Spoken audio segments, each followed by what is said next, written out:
Mesdames et messieurs, bonjour et merci de nous rejoindre ici à Thiès au stade Lat Dior de Thiès sur ces belles images proposées par Collé et toute son équipe. Nous sommes ici donc pour faire vivre en direct le 4e tour à l'aide des éliminatoires zone Afrique de la Coupe du Monde U20 féminine prévue en Colombie. Et aujourd'hui, nous sommes ravis de vous faire vivre ces grands moments de foot féminin ici au stade Lat Dior de Thiès. Nous sommes en compagnie de Serena, coach Serena qui gère la sélection U17 du Sénégal.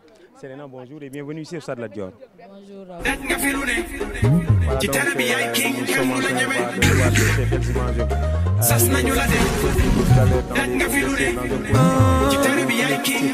images. Raoul, encore bonjour Raoul. Comme vous l'avez si bien dit, on est à la dernière tour des éliminatoires de la Coupe du Monde. Comme c'était 5 tours et ils ont augmenté les équipes, ce qui nous a permis d'avoir les 4 tours. Merci Raoul. Maintenant, les filles, elles sont braves puisqu'elles ont pu gagner tous leurs matchs pour arriver en dernier tour.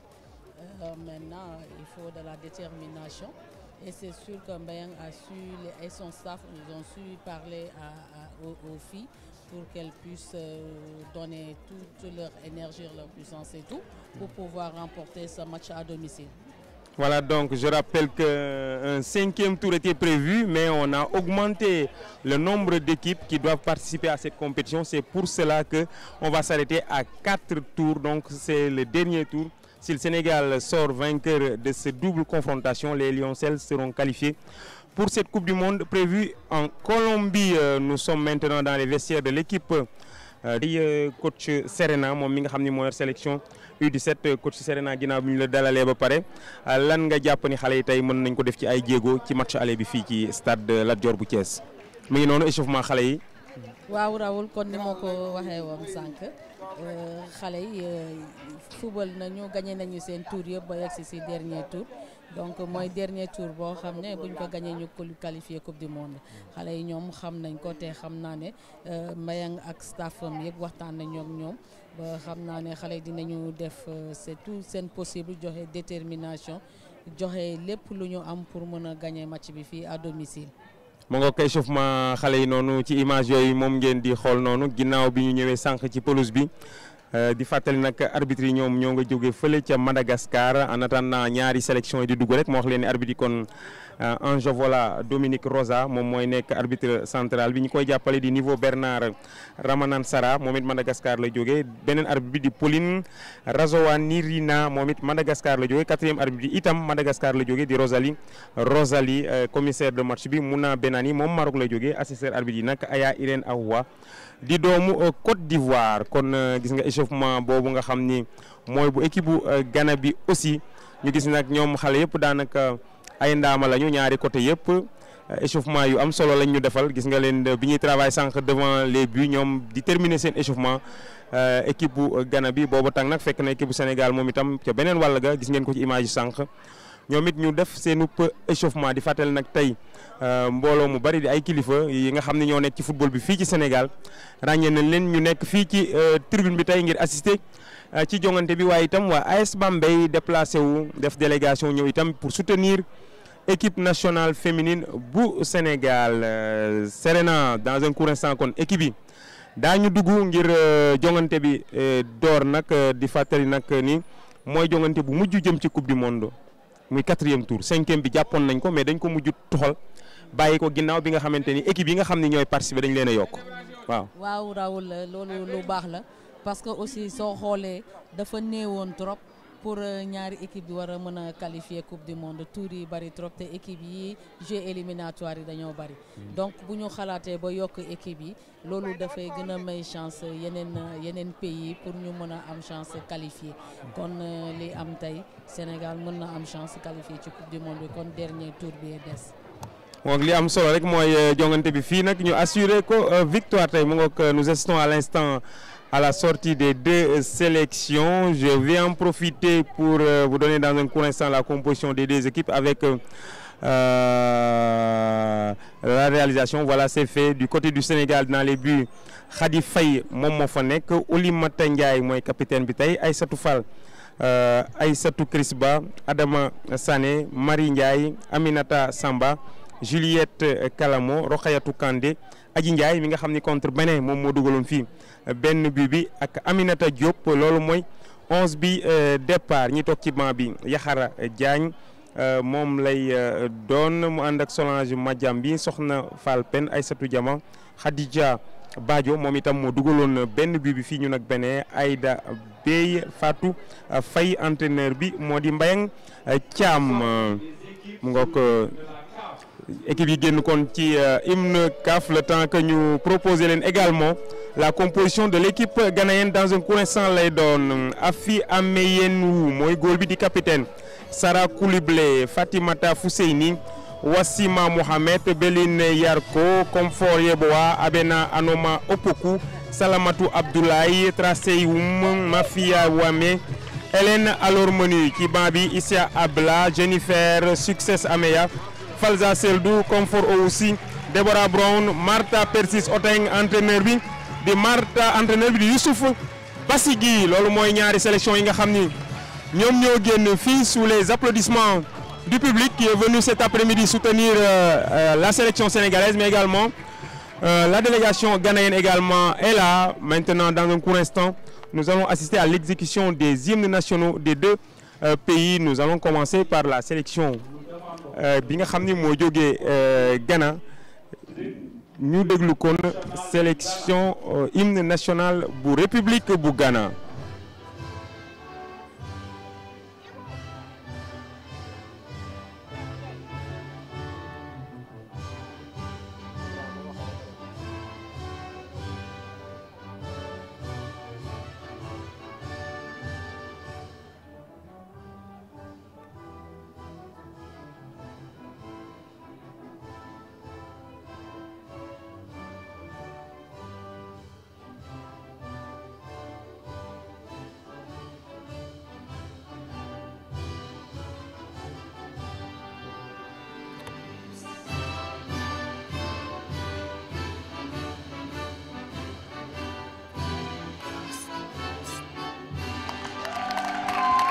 L'hymne national du Ghana, à présent l'hymne national du Sénégal.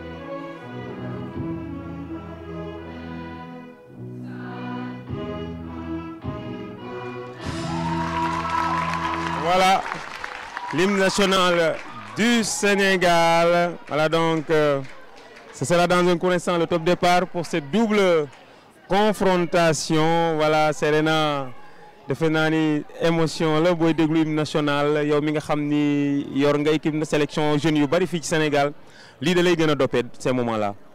waaw loolu dëgg la émotion bu rëy la ndax ñun ñee xam nañ ci dara ndax jaar nañ ci ndax hymne bi moom boo ko déggee moom kon li ñuy wax hymne bi du pour ñëpp lañ ko defaral donc dafa am ay nit ñoo xam ne particulier ñu jox defaral hymne mooy armée bi ak équipe nationale donc boo déggee hymne bi dëgg la da lay doppe bu baax a baax day dugg sa yax yi dugg sa yaram bi bu baax ba lépp li nga xam ne da nga ko waroon a joxe di nga ko joxe ci terrain bi pour mën a satisfaire ñi seetaan si ak honorer aussi sa couleur dëkk. mu ngoog bàkku réew mi ginnaaw bi mu paree nag dans un court instant ñu door kon match bi nga xam ni mooy 4e tour aller éliminatoire zone Afrique coupe du monde U20 féminine bi ñu jàpp fële ca Colombie. L'équipe du Sénégal, je rappelle, n'a pas perdu dans ce stade depuis fort longtemps et prions pour que cela continue cet après-midi. Voilà donc avec cette sélection ghanéenne, une très belle équipe également. Et voilà donc, je rappelle que l'équipe vainqueur de cette double confrontation sera qualifiée pour cette Coupe du Monde prévu en Colombie, l'échange d'écharpes entre les deux capitaines, Wolimata Ndiaye et Afi Amenyekou. C'est la gardienne ghanéenne. L'arbitre malgache va donner dans un court instant, après le tirage au sort, qui va gagner le coup d'envoi et qui va choisir son but. Voilà, donc c'est presque fini et ça va démarrer bientôt. Je profite de cette occasion pour faire un clin d'œil à mon grand frère et ami Papis Diallo, qui a été récemment promu à Kaffrine comme chef de département de la radio RTS dans ce superbe département de l'intérieur du pays. Papis, nos pensées vont vers vous.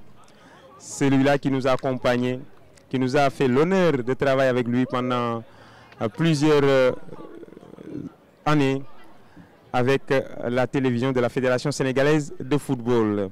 Donc Serena, léegi mbir yi door ñoom yaakaar ni yow comme xam nga xale yi nan la Mbayang di footballer en général, ban système de jeu en général lay footballer ak xale mi.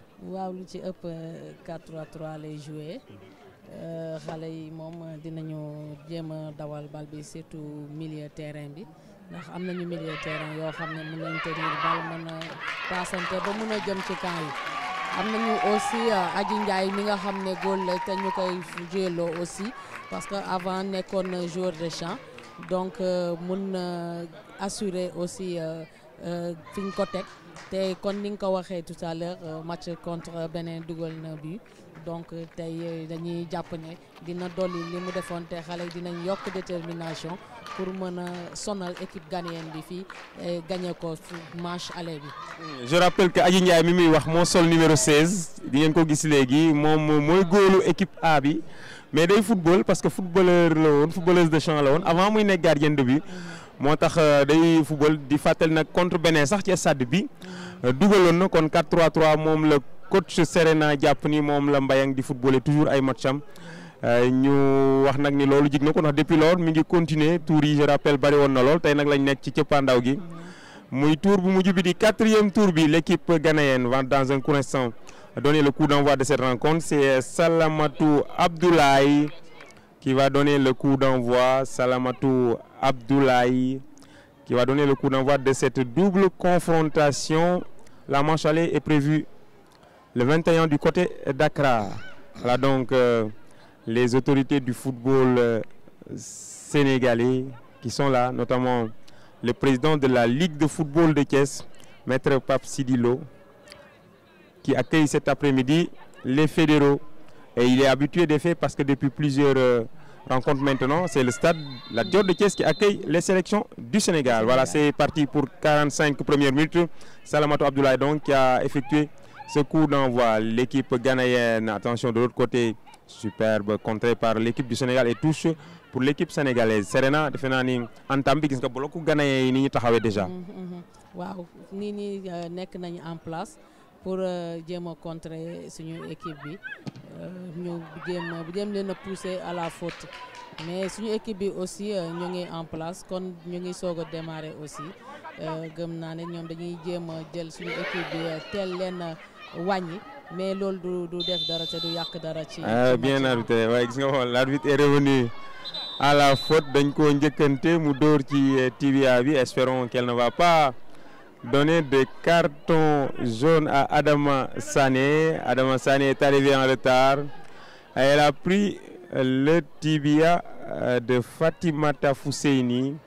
L'arbitre malgache va la sermonner, mais pour le moment, pas de carton jaune. Et heureusement pour l'équipe du Sénégal, parce que vu sa position dans le terrain comme défenseur, prendre un carton dès le début du match, c'est très compliqué. Ça sera trop compliqué parce qu'elle ne va plus se donner à 100% pour toujours penser à ce carton jaune et éviter le deuxième carton. Mais c'est bon puisque l'arbitre a compris que c'est le début du match, donc elle n'a pas donné de carton, donc on s'en félicite. Voilà donc pour le moment plus de peur que de mal parce que Fatimata Fousseini s'est relevée. Elle est accompagnée par le staff médical ghanéen. Elle va donc quitter momentanément la pelouse et le coup franc va être joué par Mafia Niamey. Voilà, coup franc pour l'équipe ghanéenne. Nous sommes ici au stade Lat Dior de Thiès pour faire vivre en direct ce 4e tour aller des éliminatoires zone Afrique de la Coupe du Monde U20 féminine. Coup franc pour l'équipe du Ghana, Mafia Niamey. Devant le ballon, attention, est-ce qu'elle va pas tenter le tir direct? Khady Faye est resté sur sa ligne, frappe directement et Khady qui laisse passer ce ballon. Elle n'a pas voulu prendre de risque, elle a regardé sortir ce ballon et Khady Faye donc va jouer cette remise en jeu. Khady pour Woli Matenga et Woli qui allonge directement en touche, voilà. Sous la pression de l'attaque ghanéenne, Woli Matenga a préféré allonger, perdant également la possession du ballon. Le ballon est donc récupéré par l'équipe du Sénégal. Attention, elle tarde à agir, l'équipe ghanéenne qui maîtrise le ballon dans le camp sénégalais. Superbe de l'autre côté, bonne lecture. Écarté, attention, récupéré au niveau de l'entrée par l'équipe du Sénégal. Et l'arbitre préfère siffler coup franc pour jeu dangereux en faveur de l'équipe du Sénégal. Mi ngi noonu daa mel ni tey ghanéen yi coach Serena ñëw ñu en victime expiatoire. Gis nga bu ñu perte bal bi ñoom ñëpp delluwaat nañu seen bloc haut lañ def ni actuellement, voilà, bloc haut, mais delluwaat nañ seen base quand même. effectivement ndax ñoom dañuy jéem a protéger wu pour bañ sûrement seen staff liñ leen wax mooy ñu bañ a jël but fii. Donc jéem a xool nu ñuy def ba naxanteeg ñoom waaye kon début de match la moom lu nekk mën nañ ko cee def. Attention, Adji en position de frapper, elle était déséquilibrée. Adji Ndiaye malheureusement pour l'équipe du Sénégal, première frappe du match mais hors cadre. Adji Ndiaye, elle était un peu en déséquilibre, c'est pour cela qu'elle n'a pas pu prendre le ballon convenablement.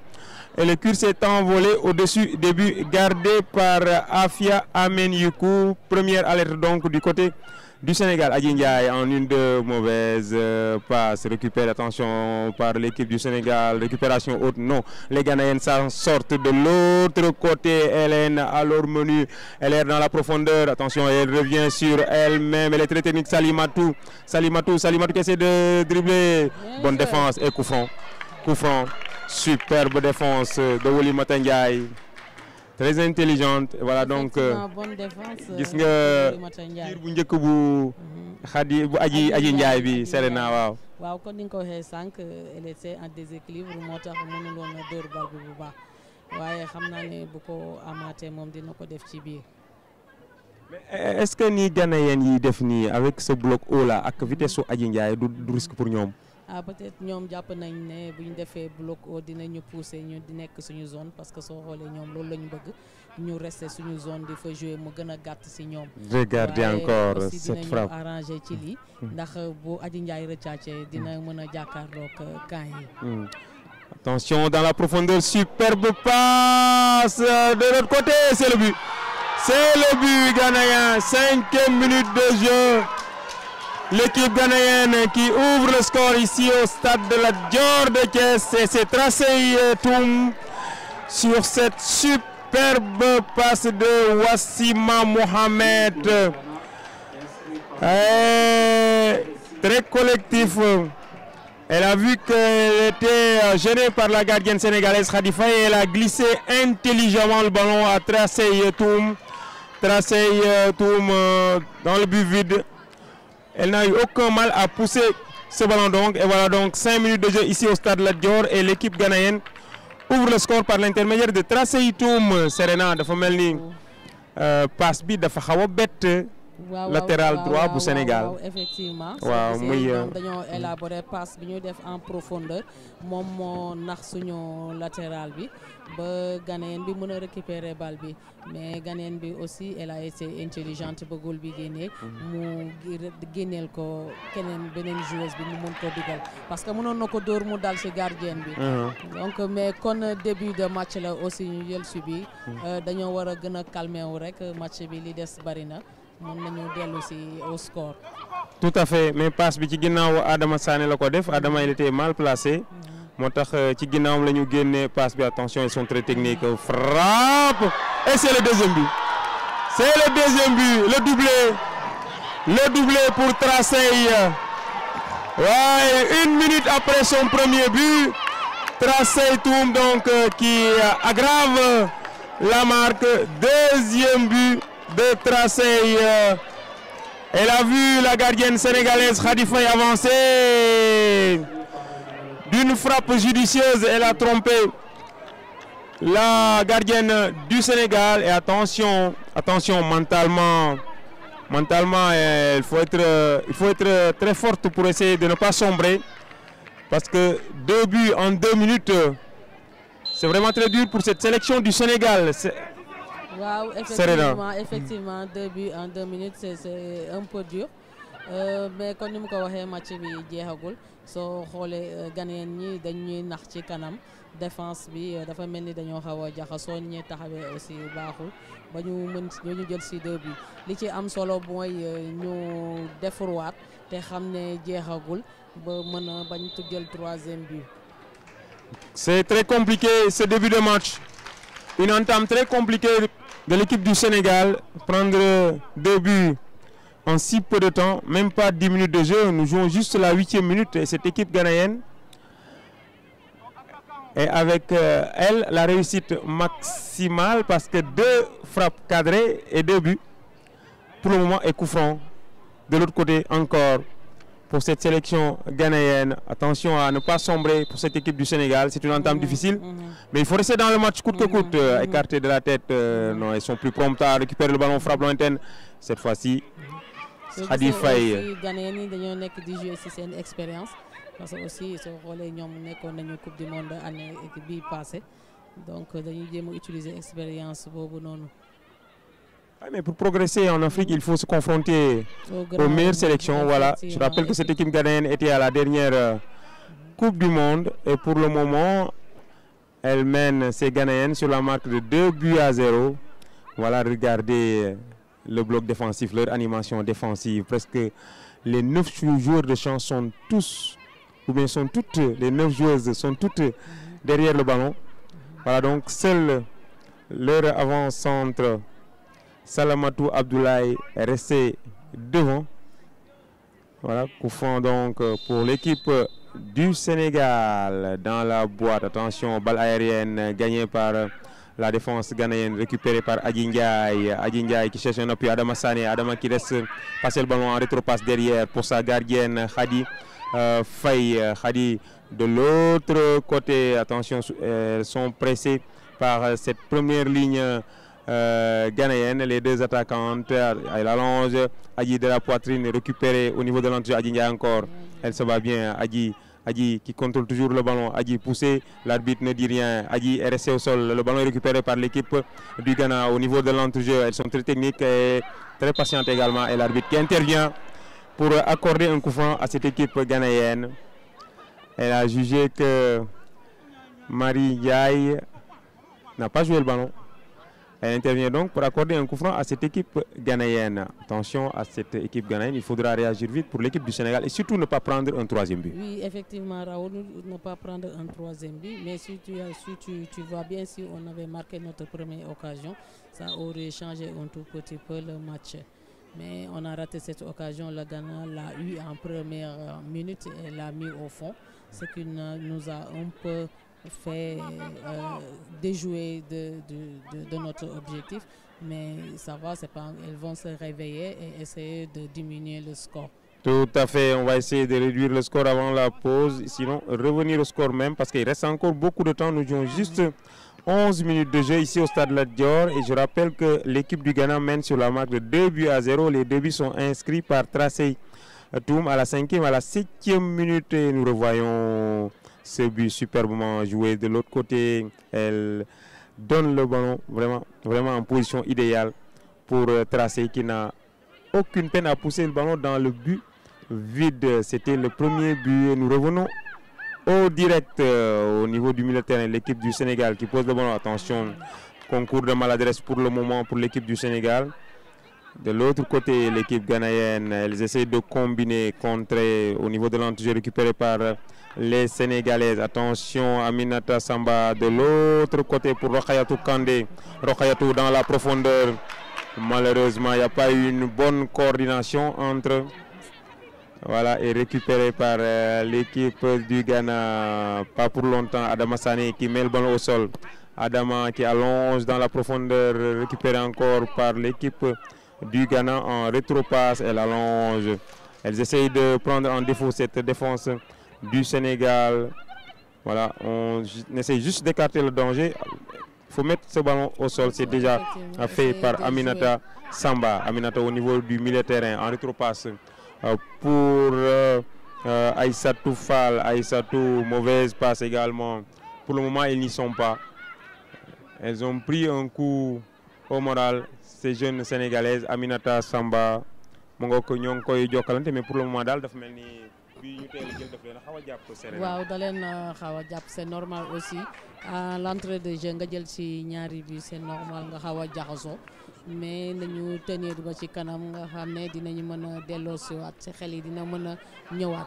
Et surtout Adama muy def ndank aussi parce que bo xolé li ci ëpp ci côté bobu lañuy jaar. Té xass nañu ba nand fofu il faut muy def ndank di té. Au moins une belle combinaison, ce bel enchaînement. Essayer de revenir, laisser passer l'orage, essayer de revenir dans le match, surtout rester organisé. Ouais, ne pas se désorganiser malgré ces débuts encaissés très tôt. Voilà. Dégagement de la gardienne ghanéenne. Le ballon est mis au sol dans la profondeur. Attention, superbe couverture et touche. Superbe couverture de Adama Sané qui met directement ce ballon en touche. Sinon de Oulimata Ndiaye, voilà, touche donc concédée par Oulimata Ndiaye. Cette remise en jeu va être effectuée par Fatima Toafousseini. Coup franc encore. Adama, ouais, elle ne pouvait pas échapper au carton cette fois-ci. C'est sa troisième faute en si peu de temps. Même pas un quart d'heure de jeu. Et Adama déjà qui occupe du premier carton jaune du match. Vu sa position, ce sera très compliqué pour elle. Très compliqué, d'autant plus que les Ghanéens jouent de ce côté. Tout à fait. Ils jouent beaucoup de ce côté. Tout à fait. Donc elle a intérêt à se calmer et jouer intelligemment. Et ne pas utiliser la force ou la physique pour pouvoir écarter le danger. Ouais, beaucoup de calme, rester serein, essayer de revenir dans le match et surtout ne pas concéder un troisième but, coup franc bien placé. Et c'est la seule buteuse du match pour le moment qui va tirer ce coup franc. Tracey Toum qui prend son élan. Tracey, elle attend l'aval de l'arbitre Anjavola Dominique Rosa pour tirer ce coup franc. Bien placé. Coup franc, la gardienne Khadi Faye a mis seulement un mur de 3 joueuses. Attention à Tracey qui prend son élan. Tracey tire sur le mur. Aminata Samba qui renvoie. Tracey encore deuxième chance, largement au-dessus. Et 6 mètres, sortie de but donc pour l'équipe du Sénégal. Voilà, Khadi Faye qui joue avec sa défenseur centrale qui allonge, on cherche dans la profondeur Adjingaï, Aminata Samba qui rate vraiment des choses faciles, des belles faciles. Pour le moment, elle n'arrive pas à avoir la maîtrise au niveau de l'entrejeu. L'équipe ghanéenne qui écarte de l'autre côté dans la profondeur. Khadi Faye qui va se saisir du ballon. Elle attend de relancer, elle fait monter son bloc pour dégager ce ballon. 15 minutes de jeu ici au stade Lat Dior. Long dégagement, balle aérienne gagnée par l'équipe du Ghana. De l'autre côté, elle va très vite Hélène et qui obtient une touche. Hélène alors Menu qui obtient une touche dans le camp du Sénégal. Superbe entame de cette équipe du Ghana. Ouais. Attention de l'autre côté, sortie de but. Ouais, non, l'arbitre qui désigne le coin, corner donc, pour cette équipe du Ghana. Corner que va jouer Wassima Mohamed. Wassima Mohamed, corner donc. Toutes les situations sont favorables pour le moment à cette équipe ghanéenne. Elles vont essayer de jouer ce corner à la rémoise. Non. Directement dans la boîte au premier poteau. Sur le poteau.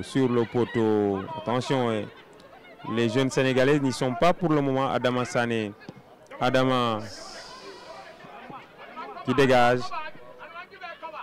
En rétropasse. Et la gardienne ghanéenne qui ne prend aucun risque. Afi Amen Yekou qui dégage directement en touche. Dafa mel ni Serena bi teel a dugg dafa jàpp xale yi pour le moment. waaw ba pare xale yi aussi war nañ teg bal bi football parce que dañuy bëgg di joindre Adji coûte que coûte te loolu da non seulement da leen di sonal mais day sonal aussi Adji booba après day daw ba finalement day sonn soo gisee Ghanéen yi dañ koy escalier bal bi jógee rek kenn ki day dem kenn ki reculer donc il faut ñu teg bal bi football jéem a déséquilibrer l'équipe ghanéenne parce que c'est une équipe qui est bien en place pour nga mën a am yenn occasion il faut nga déséquilibrer pour mën a dem ci kanam mais bu ñu bëggee di balancer avantage yu ghanéenne ba d'autant plus que sur les jeux aériens elles sont très bien en jeu aérien soo gisee bal yi jóge yëpp ñoom ñoo koy mbëgg ñooy récupérer aussi deuxième ballon yi. Tout à fait Serena booy xool balle aérienne défensive yëpp ñoom ghanéen yi ñoom ñoo ko gagnéegul pour le moment. Coup franc donc Adama Sané moom moo koy dóor en tout cas il faudra tout faire pour au moins réduire le score. Gagner encore, attention au contre. Manque terriblement de sérénité. En 1-2, mauvaise passe, Adji Ndiaye, mauvaise passe. Elles n'y sont pas pour le moment. C'est difficile. Cette entame, c'est difficile. Très difficile entame pour l'équipe du Sénégal. C'est compliqué. Très belle équipe ghanéenne pour le moment. Attention, superbement fait par Rokhaytou Kandé. Rokhaytou centre contré. Les Ghanéennes qui gagnent le second ballon. Elles essayent de jouer Adama Sané. Adama, voilà, il faut être calme. Essayer de jouer. Calme, essayer de jouer. Malheureusement, on se précipite un peu et directement en sortie de but. On se précipite. On se précipite un peu. On voit bien si on pose la balle et essaie de jouer au sol. Tout à fait. On arrive à aller vers les derniers tiers de l'équipe ghanéenne. Tout à fait. Regardez encore ce deuxième but. Superbement joué. Superbe ce second but ghanéen. Voilà, on revient au direct. Pour le moment, les Ghanéennes qui essaient de sortir par de courtes passes. Non, elles préfèrent allonger, amortir de la poitrine. Adama Sané pour Adji Ndiaye. Adji qui met le ballon au sol et coup franc. Adji se démène tant bien que mal pour essayer de redonner espoir à ses coéquipières. Je rappelle que c'est une équipe très jeune. Et elles n'ont jamais été confrontées à ce genre de situation. Donc ce sera un peu compliqué pendant un moment. Elles vont essayer de marquer très tôt pour au moins réduire l'écart. Coup franc. Et c'est deux joueuses sénégalaises qui sont devant le ballon. Adama Sané qui prend son élan. Adama Sané non. Elle se sont Adji Ndiaye de tirer hors cadre. Deuxième tir de l'équipe du Sénégal, mais ce tir n'attrape pas le cadre. C'est sorti hors du cadre. Mais si on arrive à avoir ses coups de pied arrêtés, c'est bon parce que Marie Ndiaye, c'est une bonne tireur de coups de pied arrêtés. Donc on n'a qu'à essayer de jouer pour pouvoir avoir ces mêmes coups de pied arrêtés et essayer de réduire le score avant la mi-temps. Réussite bi gunge Ghanéen yi nag dafa xaw a raar tax ñaar yoon lañ door ci camp yi ñaar yëpp daal di dugg mu ngoog muy vraiment réussite 100% ñoom la ñu démarré Ghanéen yi ñaari tir ñaar yëpp dugg ci 5 ak 7e minute. moo xaw a jàpp xale yi Mbayang Thiam ñi mais ñoo ngi jéem a dellu si au score mais c'est une très belle équipe ghanéenne vraiment leur animation défensive est remarquable bu ñu pertee bal bi ni ñuy taxawee ñoom équipe bu Ghana bi attention contré heureusement que ce ballon a été contré pas dans la bonne zone Adama Sané Adama de la tête Adji Ndiaye qui met ce ballon au sol Adji qui crochette Adji coup franc l'arbitre coup franc pour Adji Ndiaye. Pour le moment, Adji Ndiaye joue sur sa vraie valeur. Adji. C'est pour que les Ghanéens ne la laissent pas jouer. Ouais. Ils sont toujours collés à elle. Ouais. Parce qu'elle sait que si elle les laisse un tout petit peu, elle va les causer des problèmes. Tout à fait, tout à fait. Tu vois, l'axe central l'a suivi jusqu'au milieu de terrain. Absolument. Pour essayer de le contrer. Pour ne pas lui laisser la latitude de se retourner dans la boîte dégagée encore par l'équipe du Ghana. Le ballon est mis au sol. De l'autre côté, Adama Sané. Adama qui superbe passe dans la profondeur. Aminata Samba, mauvaise prise de balle et coup franc. Coup franc de Aminata Samba. Elle avait raté sa passe, mais l'arbitre est revenu à la faute.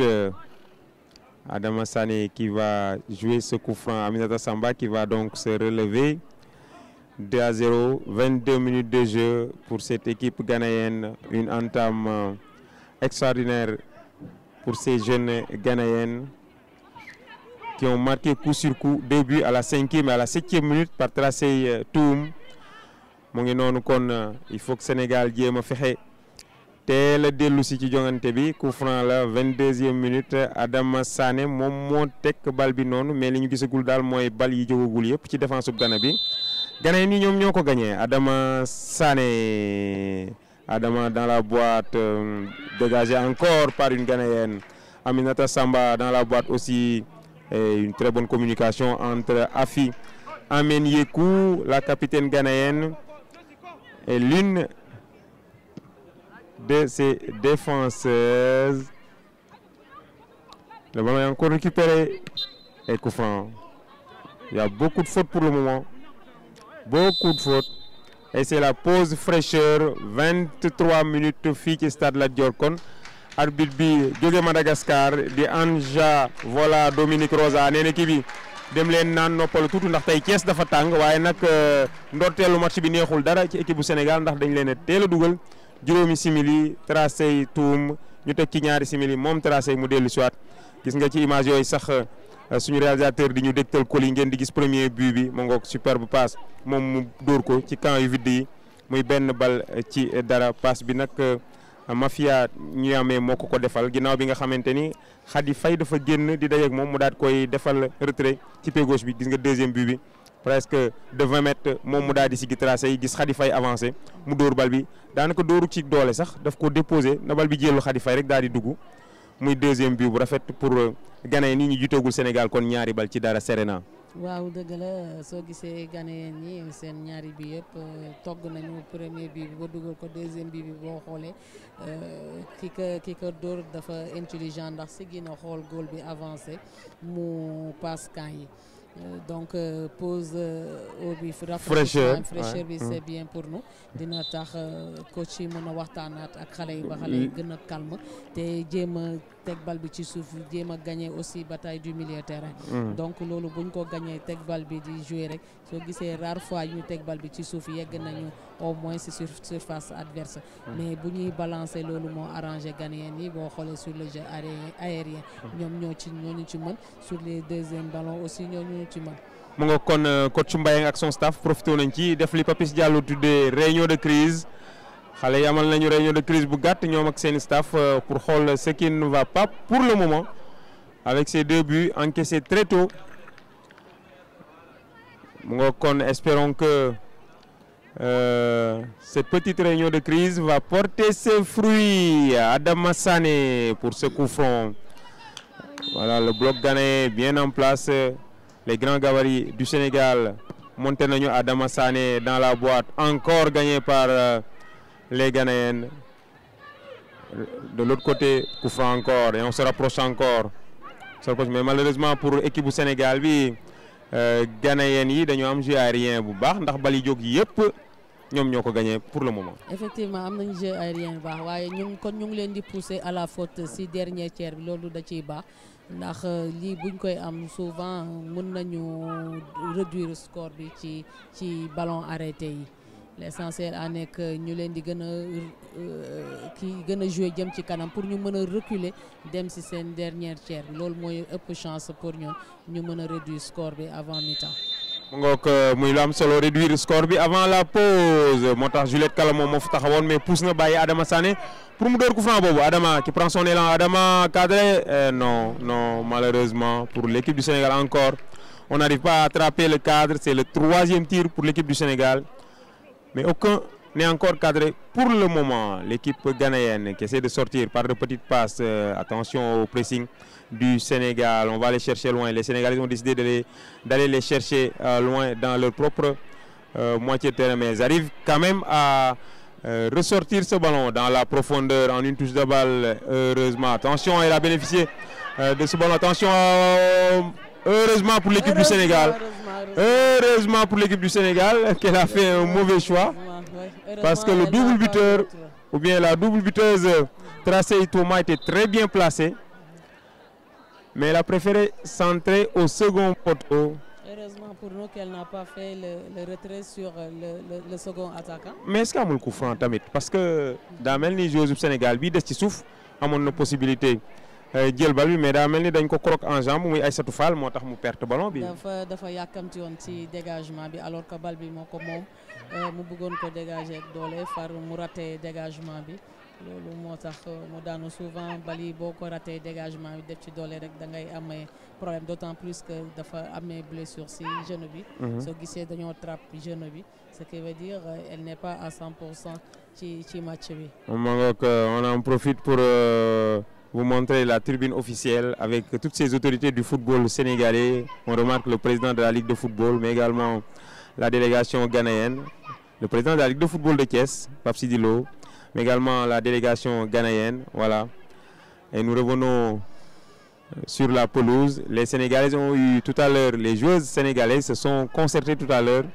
Et pour le moment, le corner tarde à être joué parce que Aïssatou, Aïssatou Fall, voilà, est restée au sol. Elle est un peu amoindrie parce que nous avons vu un bandage sur son genou gauche. Est-ce que Mbayang ne va pas procéder à son premier changement? Parce que là, Aïssatou Fall est en train de se faire soigner de l'autre côté de la pelouse. Voilà, Aïssatou donc. Et le corner va être joué par l'équipe du Ghana. Mésentente entre les deux Ghanéennes, mais elles arrivent quand même à récupérer ce ballon. C'est plutôt un dégagement. C'est pas un tir ça. Elle n'a pas tiré pour essayer de marquer, mais plutôt pour se débarrasser du ballon. Voilà, elle a fait un dégagement pour permettre à ses partenaires de se replacer. De se replacer, voilà. Et Khadi... C'était un corner, ils étaient tous montés. Tout à fait. Et Khadi Faye qui fait remonter également son bloc pour essayer de jouer long. Ballon aérien gagné toujours par l'équipe ghanéenne au niveau de l'entrejeu. Pas de répit, heureusement. Heureusement, elle avait raté. Ça passe Oulimata Ndiaye, la capitaine du Sénégal. Heureusement que l'arbitre avait déjà accordé un coup franc à l'équipe du Sénégal. Coup franc que va jouer Oulimata Ndiaye. Oulimata de l'autre côté pour Adama Sané a été replacé comme défenseur central actuellement. Adama Sané, oui. Elle a changé de place et c'est Rokayatou Kandé qui a coulissé sur le flanc droit. Ouais, en attendant que Aïssatou puisse revenir. Aminata Samba qui bénéficie du coup franc. L'arbitre préfère laisser jouer hors-jeu. Hors-jeu d'Aminata Samba. Elle était devant la ligne défensive ghanéenne. Aminata Samba, 30 minutes de jeu et 2-0 en faveur de l'équipe du Ghana. Je rappelle que cette équipe ghanéenne a disputé la dernière Coupe du Monde. Et c'est l'une des meilleures équipes du continent. Et c'est bien pour l'équipe du Sénégal de se confronter à ce qui se fait de mieux au niveau africain. C'est un pays qui est très expérimenté par rapport dans le football féminin. Tout à fait. Donc, ils ont eu à jouer beaucoup de... Attention, centre, et c'est le troisième. Non, Khadi Faye qui s'interpose. Attention, elle tourne sur elle-même, frappe cadrée, contrée par une de ses partenaires. Aminata Samba qui essaie de sortir en dribble, tire et au-dessus. Au-dessus, ça ne va pas pour l'équipe du Sénégal. Vivement que cette première partie se termine. Ça ne va pas pour le moment pour cette équipe sénégalaise. Ouais, elles sont dominées par l'équipe du Ghana qui s'est encore procuré une occasion franche de but. Vivement donc que cette première période se termine pour que Mbayang puisse parler avec ses jeunes joueuses. Touche en faveur de l'équipe du Ghana. De l'autre côté, attention, elle est très percutante. Salematou Abdoulaye, centre. Heureusement que Khadifaye s'est interposé. Elle s'était ratée la première fois, mais s'est repris pour récupérer ce cuir. Adam Sané dans la profondeur pour Adji Ndiaye. Adji bien pris par l'axe central du Ghana. dañ ko escalier comme li ngeen di wax yéen coach yi Adji Ndiaye kenn day ñëw ci moom kenn ki dellu ginnaaw. waaw parce que xam nañ ne Sénégal loolu lay ut sànni bal bi ci kanam pour mu daw moo tax ñu escalier noonu mais loolu da koy sonal bu yàggee dootu ko mën ñu teg bal bi fu ba jéem a déséquilibré équipe ghanéenne di naxanteeg moom pour mën a dugal. Attention, encore mauvais alignement d'Adama Sané. C'est comme le premier but là. Mauvais alignement d'Adama Sané. Heureusement, superbe couverture de Oulimata Ndiaye. Superbe couverture de Oulimata Ndiaye. Adama Sané, c'est encore mal aligné par rapport à ses partenaires. Et heureusement, cette fois-ci, Oulimata Ndiaye était là.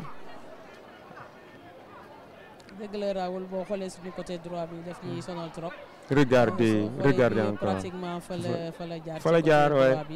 Adama, il faut mu xolat ni mi taxawé ak alignement. Tout à fait, jogna 6 mètres kon pour l'équipe du Sénégal. Khadi qui préfère jouer long. Khadi Faye, balle aérien gagné encore par cette équipe du Ghana. En tout cas, sur le plan aérien, elles sont supérieures à cette équipe du Sénégal. Et touche en faveur de l'équipe sénégalaise. Adama Sané. Adama qui cherche Aminata Samba. Mais le ballon est encore ressorti. Et les Sénégalaises gagnent quelques bonnes mètres dans le camp du Ghana. Encore Rokayatou Kandé qui obtient une touche. On gagne encore quelques mètres dans le camp ghanéen. Adama Sané, elles sont statiques. Il n'y a pas beaucoup de mouvement et directement sortie de but.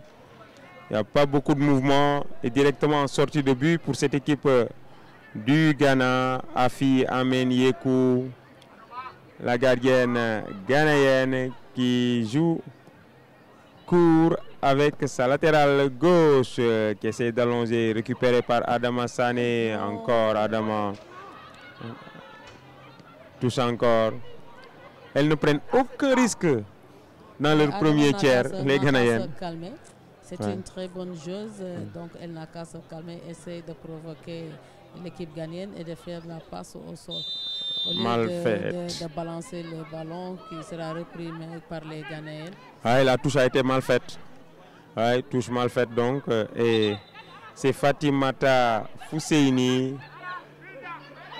Touche donc en faveur de l'équipe du Ghana. Les Sénégalaises vont essayer de les presser dans leur propre moitié de terrain pour essayer de récupérer rapidement ce ballon. Mais c'est mal fait de l'autre côté, récupéré encore par l'équipe du Sénégal. Essaye de mettre ce ballon au sol. Juliette Adji Ndiaye, bien pris. Adama Sané qui va bénéficier de ce cuir. Contrôle Adama et elle obtient la touche. Plus que 10 minutes à jouer dans cette première période. Et toujours le score en faveur de l'équipe du Ghana. Touche pour l'équipe du Sénégal. Rokhaya qui a été bousculé. Mais l'arbitre n'est pas tombé dans le panneau. Touche donc en faveur de l'équipe ghanéenne. Longue touche de l'autre côté. Coup franc. Oulimata qui proteste. Elle a jugé que c'est l'attaquante ghanéenne qui lui a tenu le maillot. Mais l'arbitre en a décidé autrement. Coup franc donc pour l'équipe du Ghana. Coup franc que va jouer Mafia Niamey. L'auteur de la passe décisive sur le premier but inscrit par Tracey Toum. Mais il faut que Ghana coach Serena ñoom moom mi-temps bu njëkk bi. waaw mi-temps bu njëkk bi moom seen jeu moo gën a posé que suñu bos parce que ñun dañuy def di balancer ballon yi. Directement Khady Faye relance de la main pour sa capitaine Oulimata qui remet à Khady Faye. Les Ghanéens ont eu le temps de se replacer. Récupération haute. Attention, l'arbitre ne dit rien. Attention, heureusement. Frappe molle directement sur Khady Faye. Relance de la main pour Adama Sané. Adama qui essaie de partir seul. Obstruction au front. Et l'arbitre qui va donner ce carton jaune à Wassima Mohamed pour l'ensemble de son œuvre, parce que c'est une faute pour permettre à son bloc de se replacer. Effectivement. Ouais, anti-jeu donc.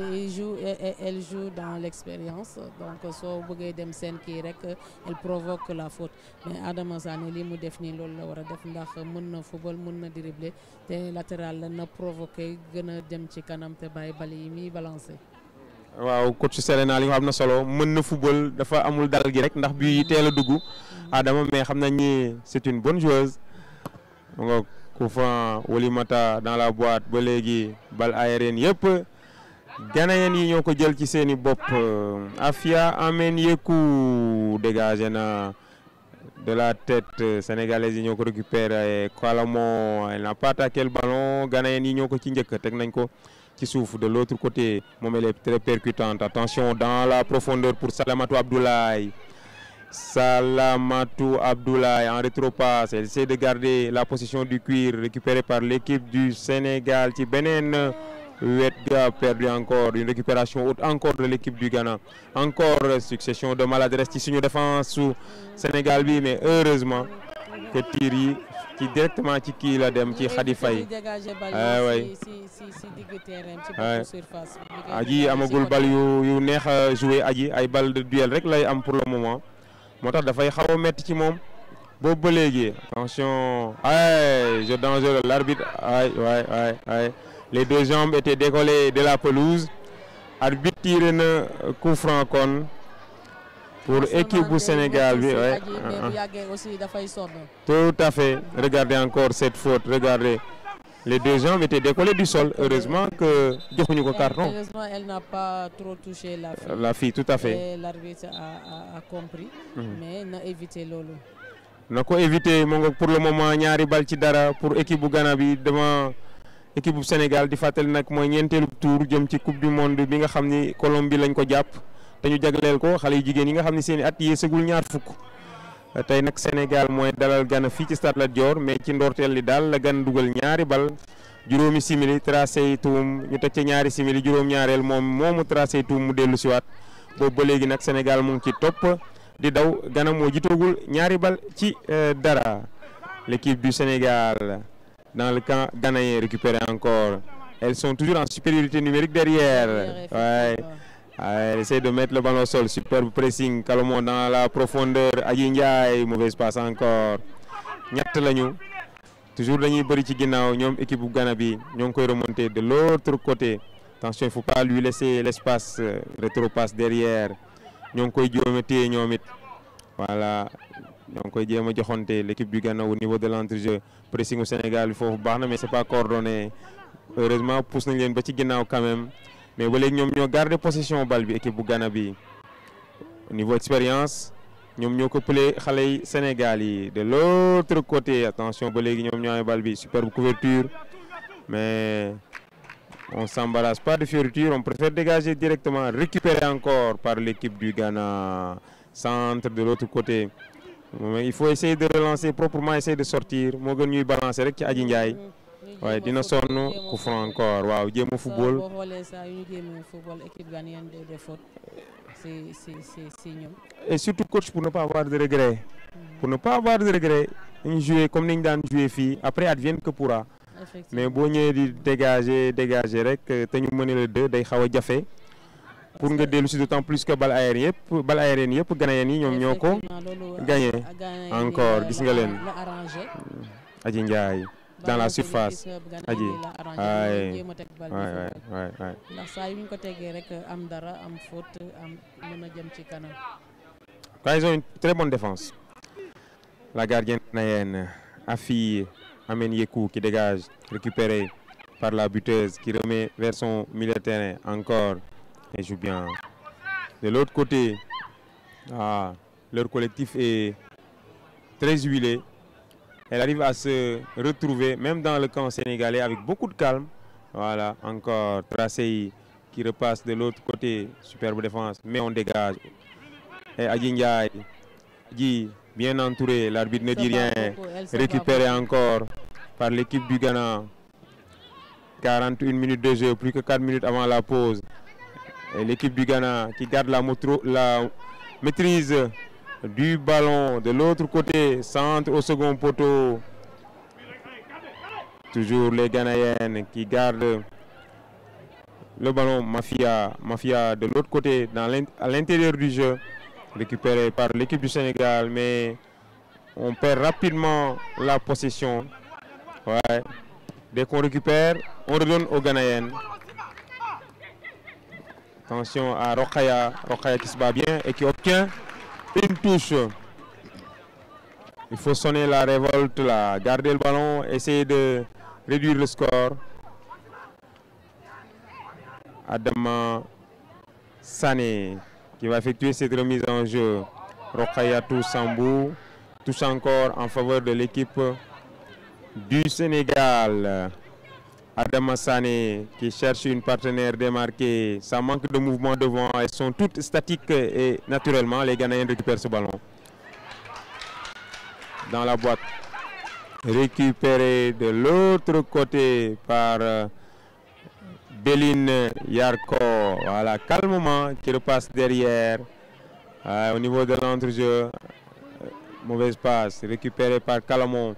Calamon qui tourne sur elle-même. Encore l'équipe du Sénégal et le ballon est sorti. Signalé par l'arbitre niveau Bernard Ramantasara de l'autre côté du terrain. Touche donc en faveur de l'équipe du Ghana. Ñaari simili moo des ñu dem ci noppalogi Serena mais li ñu gisagul ci ba match bi dooree ba léegi mooy de loin cette équipe ghanéenne est supérieure.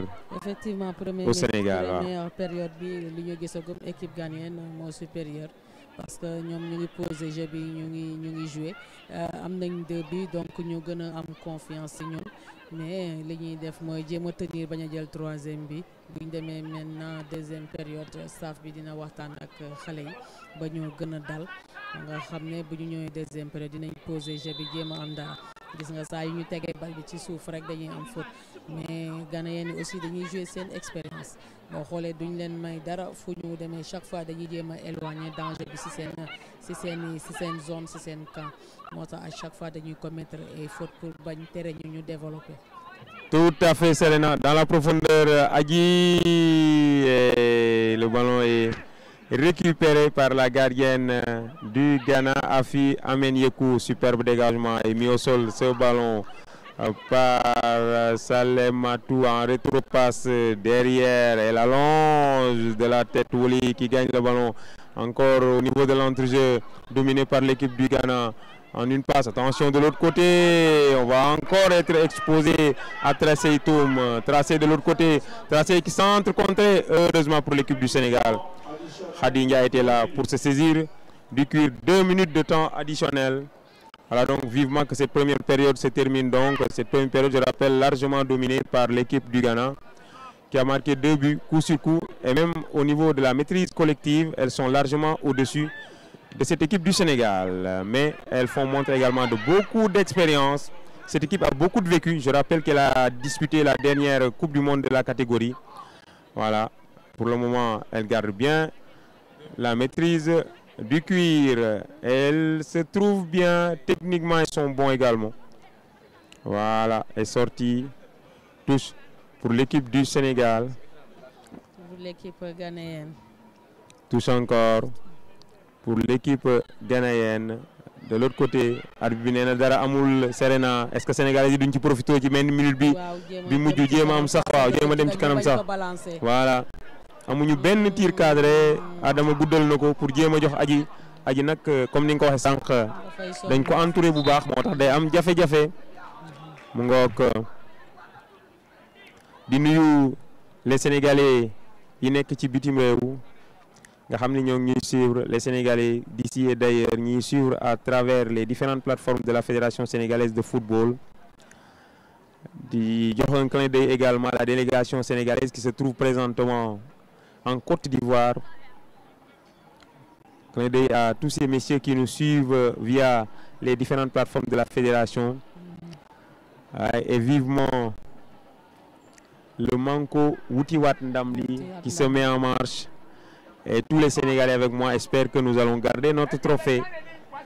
Et voilà, et les choses sérieuses vont commencer dès ce lundi face à la République sœur de Gambie. Touche Adama Sané dans la boîte, superbe centre, mais toujours bien placé. Attention à Aminata Samba, contré. Et corner. Et l'arbitre n'a pas jugé nécessaire de laisser jouer ce corner. Et voilà, elle siffle la fin de cette première période. Serena, une période largement dominée par cette équipe ghanéenne et sur tous les plans, ces Ghanéennes qui nous ont dominés dans l'engagement, dans l'agressivité, dans la maîtrise collective et au niveau des occasions, mais également elles ont été très réalistes parce que deux frappes sur les deux premières frappes cadrées, elles ont réussi à marquer 2 buts cette équipe ghanéenne. Serena. Effectivement Raoul, effectivement, on a perdu la première manche. Tant dans le jeu, tant sur la maîtrise et tant aussi sur les buts parce qu'elles ont eu à avoir des occasions franches et les ont marquées. Par contre, on a eu la première occasion du match, malheureusement on l'a raté. Et les Ghanéennes ont su être réalistes devant les buts pour nous faire prendre 2 buts.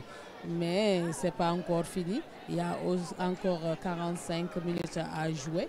Donc, Mbayang Cham et son staff vont parler aux joueuses pour qu'elles puissent poser la balle. C'est la seule façon qu'elles peuvent faire pour essayer de réduire le score et d'égaliser. Voilà. Parce donc. Que quand on voit chaque fois qu'elles posent la balle, il y a toujours elles posent des problèmes. Et les Ghanéennes, avec l'expérience qu'elles ont, elles ne laissent pas jouer. Elles commettent toujours des fautes pour permettre à leurs partenaires de revenir. Et c'est sûr qu'elles ont étudié les jeux sénégalaises parce que quand il y a coup de pied arrêté, automatiquement, c'est le bal, on fait un bal aérien et c'est toujours récupéré par le Ghana. Voilà donc, nous allons nous quitter momentanément et nous allons nous retrouver dans un court instant ici au stade Lat Dior de Thiès où je rappelle l'équipe ghanéenne mène devant les Lions du Sénégal sur la marque de 2-0. À tout à l'heure.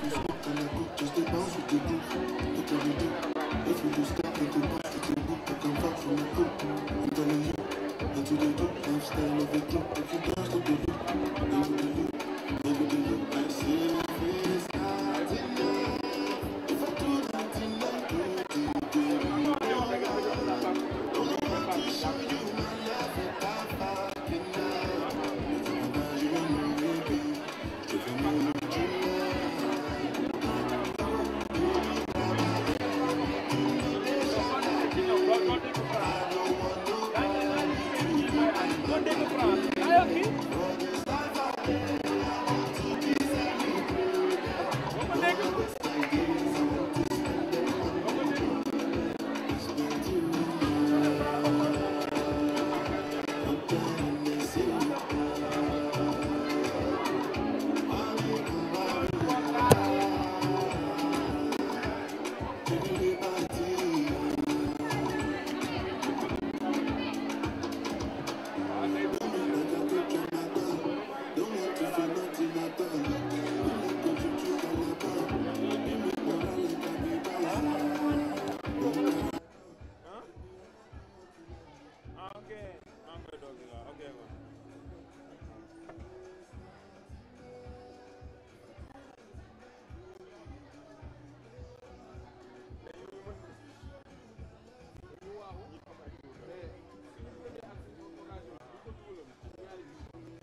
jeex na presque 4-0 jeex na match bi benn mi-temps lañ ko non kii ñoom ñoo maye 2 buts elle donne 2 buts gratuits c'est-à-dire elle rate 1 but ñu dem jëli 1 ñëwaat war a taxaw ñu jël ci à la minute près. góol bi moo newul ci dara ñu ko wax te dee góol bi dafa jóge ci 2 mois de repos dafa blessé woon ci dëkk. mais bii bi du góol yi sax bii bi du góol deuxième bii bi góol bi la waaw daf ko lool da ngay tëb tëbul dafa taxaw di seen bal bi benn paa ngay tëg nga tëb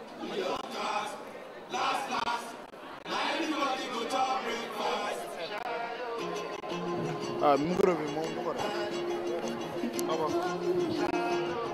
ah yéen nag kuy leer wa ni ko xamul mu ko 400 bi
Voilà, bienvenue au stade de Lat Dior de Thiès pour cette deuxième période. Voilà donc, je rappelle que l'équipe ghanéenne mène depuis la 7e minute sur la marque de 2-0. Voilà donc, et notre ami et grand frère Papis Diallo nous suit depuis Kaffrine. Papis, big up à vous, le grand Papis Diallo qui passe son salut à toute l'équipe technique, les preneurs de vue, Maguette Gueye, Iboussi, Ma Abdou, sans oublier notre réalisateur maison, Koli, pour ces belles images. Papis Diallo vous passe son bonjour depuis Kaffrine. Papis, et nous sommes aujourd'hui ravis de travailler avec Serena, c'est la coach de la sélection U17 du Sénégal. Coach ginnaaw mi-temps bu jafe bi ñu dund sànq Mbayang def na benn changement pour essayer teel a dugal deuxième but bi jéem a joxe espoir, remise en jeu. Le match redémarre donc pour 45 autres minutes plus d'éventuels arrêts de jeu. waaw soo gisee dafa génne Aminata boo xam ne joxewul lu bari ci premier mi-temps bi jéem a andi Hadija yeneen match yi moom moo doon pointé wu moo doon joué ci kanam tey mu tegoon ko ci banc bi mais andil na ko waat si jeu bi j'espère que dina am kuy supplier Adji ci kaw tuuti. di fàttali Khadija mii nag dugg moo dugaloon benn but bi contre Bénin ci tour ba la ñu weesu fii ci stade Lat Dior. Khadija Badjo qui commet cette faute-là. Voilà donc les Ghanéennes toujours qui essaient de ressortir proprement. Superbe couverture, manque de communication. Aïssatou Fall devait parler avec sa partenaire de la défense parce qu'elle était face au jeu. Malheureusement, elles n'ont pas communiqué. Et les Ghanéens gagnent une touche dans le camp du Sénégal. Et cette touche aboutit à un corner. Corner pour l'équipe du Ghana. Et enfin un peu d'animation des joueuses de l'AS Bambey. Le corner joué rapidement à la Rémoise. Centre écarté par la défense du Sénégal. Mais le second ballon est toujours repris par les Ghanéennes, mauvaise passe et les Sénégalais se précipitent pour effectuer cette remise en jeu. Il faut que la révolte soit sonnée, coach Serena, pour essayer au moins de réduire l'écart. Effectivement, de réduire l'écart. Maintenant, voilà, c'est bien. Attention. Avec Samba. Oui, malheureusement, il n'y a personne devant pour pouvoir mettre le but. Mais elle a fait ce qu'elle devait faire. Ce sont les déplacements des deux attaquantes qui laissent à désirer. Voilà. Pas bonne. Ouais, les déplacements ne sont pas fameux du tout. Et faire un retrait. Malheureusement, les deux attaquantes étaient restées derrière. Pour le moment, regardez encore. Elle a fait le plus difficile, mais malheureusement, les déplacements de nos deux attaquantes laissent à désirer. Il n'y a pas eu de bon déplacement et ce ballon, quand même chaude situation pour l'équipe du Sénégal. On n'a pas vu ça durant toute la première période là. Aminata Samba qui percute, qui prend le meilleur sur ses adversaires directs et qui donne un retrait. On n'a pas vu pendant 45 minutes. Effectivement, à part les premières minutes du coup d'envoi, Andy a une occasion de but, c'est Adji. Après, Gisatuñu dara, mais gis nañ ne deuxième mi-temps ñu ngi teg bal bi di jéem a jouer. Def na Aminata Samba def na li mu waroon def, malheureusement ñaari attaquants yi dañoo desoon ci ginnaaw trop, mais nañu continuer noonu rek dinañu am dara. Et voilà, vous regardez ces belles images que nous propose la réalisation. Ouais, enfin les Sénégalaises qui font le show dans les gradins pour essayer de galvaniser les joueuses qui sont sur le terrain. Et malheureusement, le staff médical ghanéen demande le changement pour Wassima Mohamed. Voilà, elle reste au sol. Et voilà, le changement va être effectué. On n'aime pas voir ces images dans un terrain de football. C'est Wassima qui avait accompagné Oulimata Sambou dans son échappée. Et voilà, le changement va être effectué. C'est Success Ameya qui va faire son entrée. Voilà, elle est en train de se préparer. Success Amia. Voilà, les Sénégalais en profitent pour se désaltérer et prendre quelques consignes de Mbayang Thiam, leur coach, qui donne quelques conseils. Il faut surtout essayer de réduire le score. Voilà, di fatali mbokk yi ñi seetaan fii ak ci bitim réew. Match bi mooy 4e tour aller éliminatoire zone Afrique de la Coupe du monde U20 féminine Colombie 2024. Et comme dirait Papis, waa Ghana ñoo lakk caax yi ñaari yoon. Comme ni ko Papis Diallo di waxee, waa Ghana ñoo lakk caax yi ñaari yoon. 5e minute ak 7e minute ñaari bi yëpp tracé tout moo ko dugal. Voilà, le changement va être effectué. Sorti sur blessure donc de Wassima Mohamed et c'est Success Ameya qui la supplée. Voilà, Success donc qui va faire son entrée. Coach, daanaka situation bi day wane ni xale yi kon dañoo dellu si ak beneen état d'esprit. waaw parce que coach yi waxtaan nañu ak ñoom ba gën leen dalal. c'est xamal leen ne tout est possible ndax dara jeexagul. donc soo gisee ni ñuy footballé ñu ngi ci benn état d'esprit. donc nañu fexe rek bañ a jëlaat bi parce que buñ jëlaatee bi rek dañuy jaxasoo waat.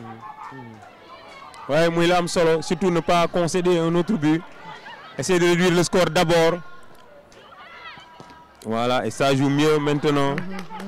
waaw ñoo ngi jéem a joxante ay passe ci camp wu Ghana. Il ne faut pas qu'elle s'en sorte. Coup franc, oui, au moins une bonne agressivité. Ouais. Voilà. Coup franc donc pour l'équipe ghanéenne ñoom nag dañuy jéem fi mu nekk téye bal bi pour essayer sénégalais yi seen velléité yooyu ñu indi ñu sotti ci ndox ba mu sedd guyu bëgguñu sénégalais yi teel a dugal wala ëkkatal leen moo tax joue avec beaucoup d'intelligence et d'expérience également. Khady Faye qui fait monter le bloc, long dégagement dans le camp sénégalais toujours. Le second ballon, Aminata Samba qui se bat et qui obtient le coup franc. Coup franc rapidement joué par Amnon. Voilà, dans la profondeur pour Adji Ndiaye. Adji qui récupère le cuir poussé dans le dos et l'arbitre ne dit rien.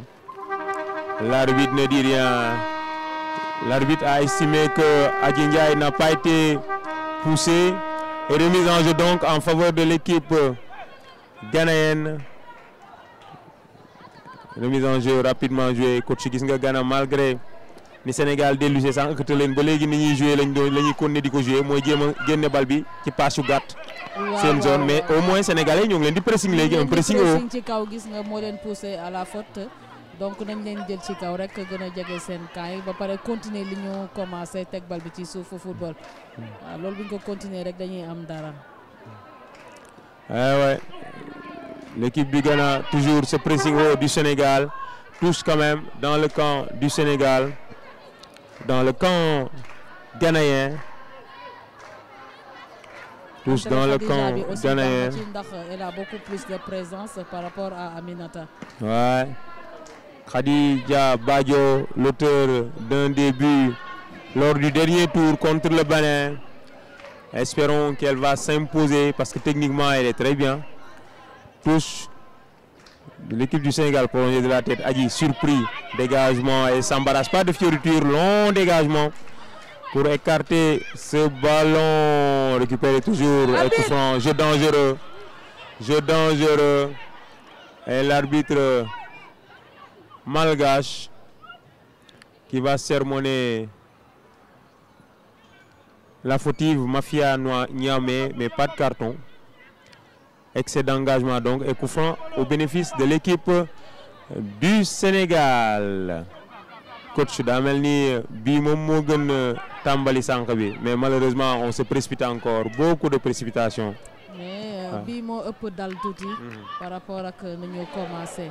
mais soo gisee aussi ni ñu commencé ni ñu footballé tamit premier match bi dañ koy comprendre parce que ñoo teel a jël bii ba pare jëluñu benn ñaari bii lañ jël loolu daf ñu gën a yokk jaxasoo. moo tax day indi tuuti jaxasoo gis nga léegi Adji Ndiaye ñëw na ci côté gauche bi daal di bàyyi Khadija Badjo mu dem en position d'avant-centre. Quelques réaménagements rek moom la ki nga xam ni moo di Mbayang def. Adji Ndiaye moo récupéré balle bi dans la profondeur pour Khadija Badjo, superbe couverture. Le ballon est repris par l'équipe du Ghana. Hélène Alernou de l'autre côté, superbe lecture Oulimata de la tête, mais le ballon est toujours gagné au niveau de l'entrejeu par cette équipe du Ghana. Elles mettent le ballon au sol en rétropasse derrière jusqu'à leur gardien et capitaine Afi Amen Yekou. Amen latéralement amorti de la poitrine, c'est superbement joué par Comfort Yeboah, perdu Adji Ndiaye. Adji Ndiaye qui tergiverse, essaie de revenir sur elle-même, mais elle a été rattrapée. Elle a dépensé beaucoup d'énergie, elle a beaucoup couru dans le vide.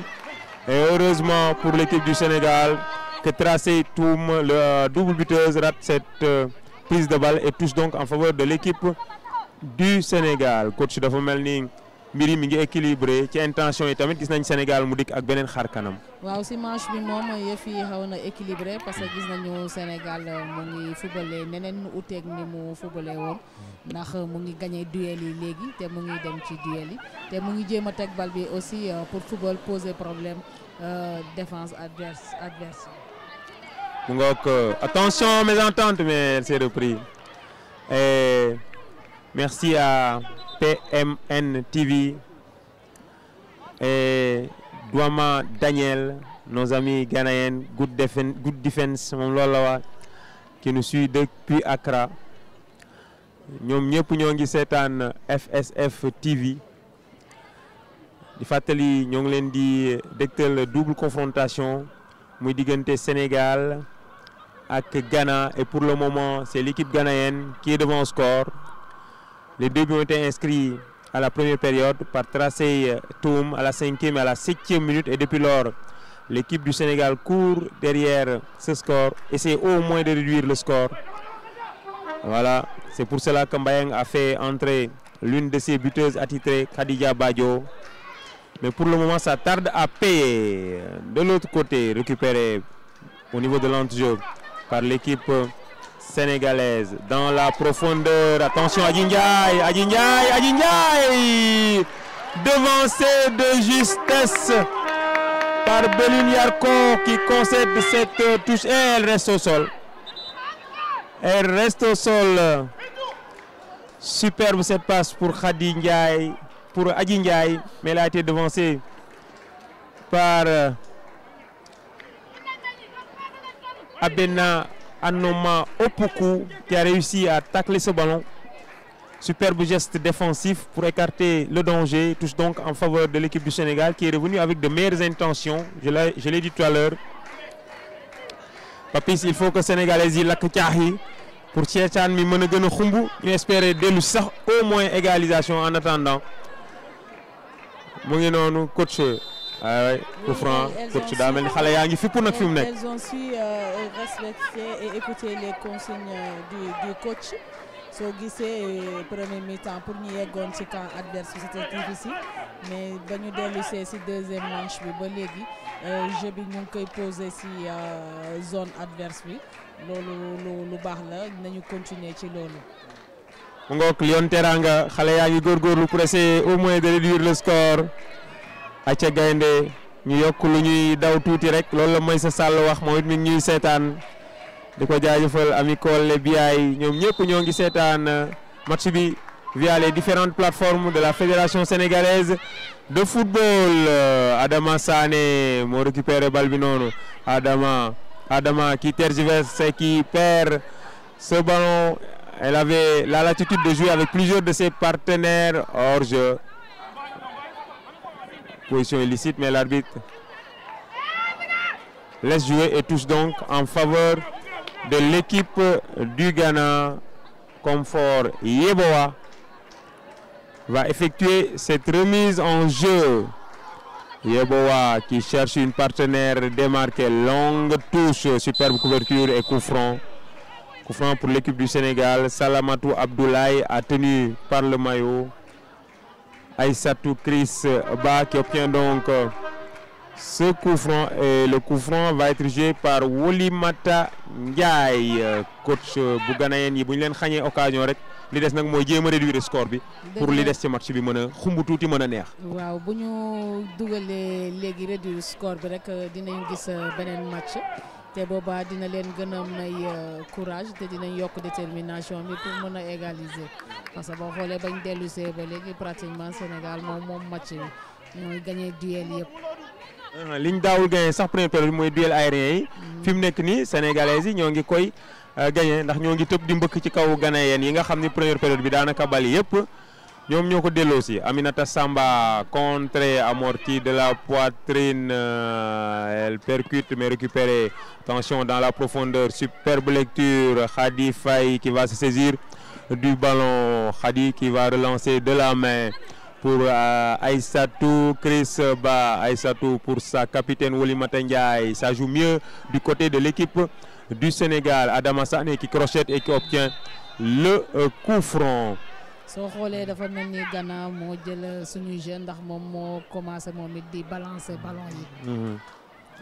mu ngi noonu ba léegi ni nga ko waxee noonu la amee sénégalais yi ñoo ngi jéem a ñëw attention bul def coup franc foofu mu ngi noonu dégagé na ko directement en touche pour l'équipe du Sénégal. Léegi dañoo gën a agressif les filles agressivité bu positive sax ndax fi mu nekk ñoo ngi dem ci kaw di leen fa fekki bañ Ghanéen ñi di génne bal bi ak beaucoup de facilité moo dañ leen di mettilal toujours génn buntu surface bi tir contré Ghanéen yi ñoo ko récupérer. Attention ba léegi touche en faveur de l'équipe du Sénégal. Non, coup franc la arbitre bi wax coup franc et le public scande but la ñu bëgg. C'est le moment ou jamais. Papis lakk caax yi amagul de pour nos Lions. Papis laalal kurus gi bokk. Mais non, big up à toi du côté de Kaffrine mu ngi ñuy seetaan di ñu déglu dans la boîte. Malheureusement pour l'équipe du Sénégal amaguñu cadre ba léegi donte sax ñoo ngi gagné duel aérien yi maintenant muy marque buy wane ni confiance bi mu ngi ak ñun léegi attention on va aller chercher ñoo ngi leen di jéem pressing ci kaw waaw empêcher leen ñu jouer et pour le moment ñoo ngi koy réussir en contre Serena. ñoo ngi koy réussir parce que soo gisee Ghanéen yi ñu ngi jouer jeu boo xam ne du seen dañ leen elles ont réussi à le faire déjouer ndax ñoom ñu ngi jàpp bali di balancer.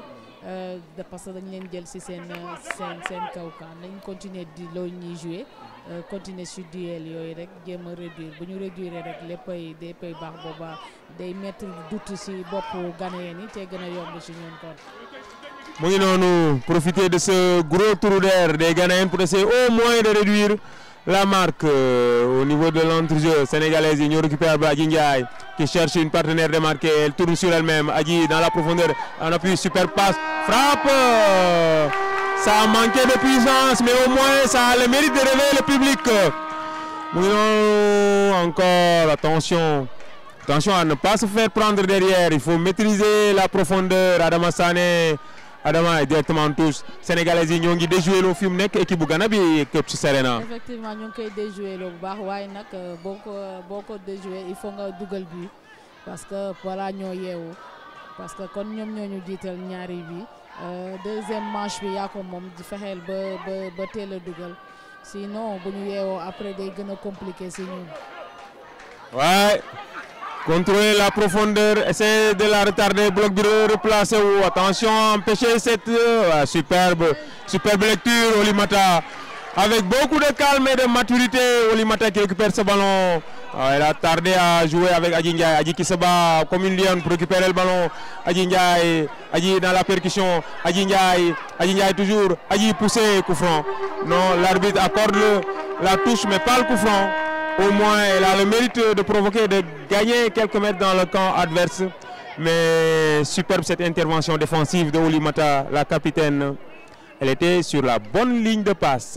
Adji Ndiaye amorti, coup de sombrero, mais récupéré derrière par l'équipe ghanéenne qui dégage. Les Ghanéens ont du mal maintenant à ressortir proprement du fait de la pression des Sénégalaises. Elle obtient au moins la touche. Aïssatou Christ bat, attention, elle s'est relevée. Tous donc, les Ghanéens vont pouvoir remonter leur bloc et souffler un peu. Ils ont été acculés depuis la reprise par ces Lions du Sénégal, revigorés à bloc pour essayer de revenir très rapidement au score. Serena, gis nañu xale yi état d'esprit bi ñu dikkewaate bi ñu noppaloo ba léegi mais nag li des mooy situation yi am ñu concrétiser ko ak benn balle au moins sax. waaw loolu la parce que yéen boo dellu see waat si jeu bi li lay sauver mooy nga jéem a dugal situation yi ngay am nga jéem ko concrétiser kon ni nga ko waxee parce que loolu mooy tax nga mën a continuer di dem ci kanam ndax Ghanéen ni boobaa dinañu douter mais tant que ñu ngi continuer nii bu yàggee Ghanéen ni c'est sûr que ils vont pas continuer à être comme ça dinañu réveiller te boobaa kon ñoom ñoo ñu jiital day gën a métti ci ñoom. Tout à fait comme ñoom ñu jiital day gën a métti ci ñun. kaddu yooyu le coach Serena yéen ñi ko xamul moom moo yor sélection Sénégal U17 mi ngi nekk fële nag ci AS Bambey équipe boobu nga xam ne ñoom yéegal nañ ko daaw waaye muy club bu mag léegi c'est bien football féminin bi di génn tuuti Dakar yeneen région Aminata Samba superbe geste coup franc waaye superbe geste Aminata elle se démène comme un beau diable. Aminata Samba elle obtient un bon coup franc que va jouer Adama Sané. maa ngi wax sànq ni day baax football féminin bi yeneen dëkk yi tamit yi nekkul biir Ndakaaru ñu leen ciy dégg moo tax yéegub AS Bambey bi am na solo ci cartographie foot féminin bi fii au niveau du Sénégal. Adama Sané qui va jouer ce coup franc. Adama Sané, le mur est mis en place par la capitaine Afi Amen Yekou, la gardienne ghanéenne. Adama Sané qui prend son élan. Elle attend juste l'aval de l'arbitre central. Anjavola Dominique Rosa.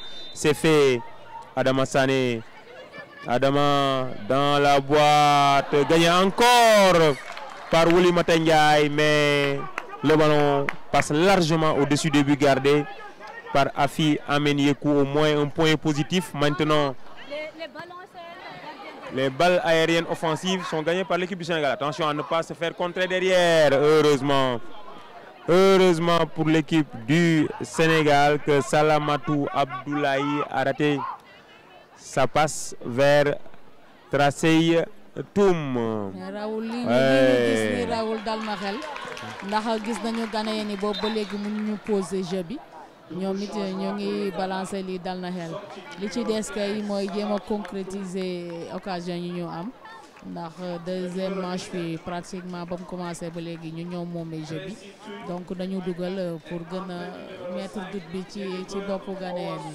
waaw mooy lu am solo dal na xel mais li des comme ni nga ko waxee rek mooy dugal au moins benn balle pour le moment waa Ghana ñooy def ñaari changement Salimatou Abdoulaye moom moo génn Faiza Seydou moo ko remplacé mais également Jennifer Owusuwa moom itam dugg na match bi neex na score bi Obin Desmond 2-0 pour l'équipe du Ghana mi ngi ci écran bi noonu ci kaw ñu bindal la Sénégal 0 Ghana 2 Mayang Sey match bi neex na de mais score bi daal moo neexagul ndax Ghana moom moo jiitu te ñoom ñu am corner noonu mu ngi noonu corner pour l'équipe ghanéenne, corner que va jouer Hélène Alormanou. Colère au premier poteau, Aminata Samba qui dévie ce ballon mais récupéré rapidement par l'équipe du Ghana. Deuxième chance pour Elena, superbe tacle de Adji Ndiaye. Adji Ndiaye qui est dans l'engagement à fond, il est dans le travail défensif et c'est important, il ne faut pas concéder un autre but. Voilà, essaye de repousser, centre directement contré par Adji, le bloc sénégalais qui remonte, mais ça tarde elles sont un peu loin de leurs adversaires et ça permet à ces Ghanéennes de se faire des passes et de garder la maîtrise du ballon. Parce que techniquement, elles sont pas mal du tout. Attention, hors-jeu, hors-jeu, hors-jeu. L'alignement a été parfait cette fois-ci. Et position illicite signalée par l'arbitre malgache. C'est la pause fraîcheur. Encore, on est à la moitié de cette seconde période donc. Et toujours, le tableau d'affichage est à l'avantage de cette sélection ghanéenne. Je rappelle que c'est le 4e et dernier tour aller des éliminatoires de la Coupe du Monde féminine U20 prévue en Colombie. Et le vainqueur de cette double confrontation va se qualifier pour cette compétition. Et l'équipe ghanéenne a participé à la dernière édition. C'est pour cela que ces jeunes filles font montre de beaucoup plus d'expérience et de maturité. Elles ont marqué très tôt, elles ont cueilli à la fois cette belle équipe du Sénégal, mais cette seconde période est largement meilleure dans le contenu du côté du Sénégal parce que les protégés de Mbayang Thiam sont revenus avec un autre état d'esprit. Elles sont beaucoup plus agressives. Elles essayent de combiner dans le camp adverse, mais également ce qu'elles ne faisaient pas en première période. Elles réussissent pour le moment à gagner les duels aériens offensifs, mais le cadre se dérobe à chaque fois. Et pour le moment, le score reste donc inchangé en faveur de l'équipe du Ghana. Effectivement, Raoul, soo gisee ni ñu joué ci deuxième mi-temps bi loolu ça montre que si elle n'avait pas pris très tôt les 2 buts dinañ doon gis beneen visage du Sénégal. Malheureusement 2 buts yi moo ñu causé problème mais soo xoolee deuxième mi-temps bi ñu ngi dominer match bi bu baax a baax. Li des rek mooy ñu dugal parce que boo dominer aussi dugaloo aussi amul njëriñ parce que dañ ñoo jiital ñaari bi donc soxla nañu bi pour xale yi gën a am courage gën a am détermination te xam ne c'est possible d'égaliser. C'est possible, impossible n'est pas sénégalais. Et les Lions se jettent dans la bataille pour essayer au moins de réduire le score, de faire douter ces Ghanéennes et éventuellement essayer de refaire le retard. Dans la passe n'est pas arrivée à terme et récupérée par l'équipe du Ghana qui déjoue Voilà la pression de Adji Ndiaye.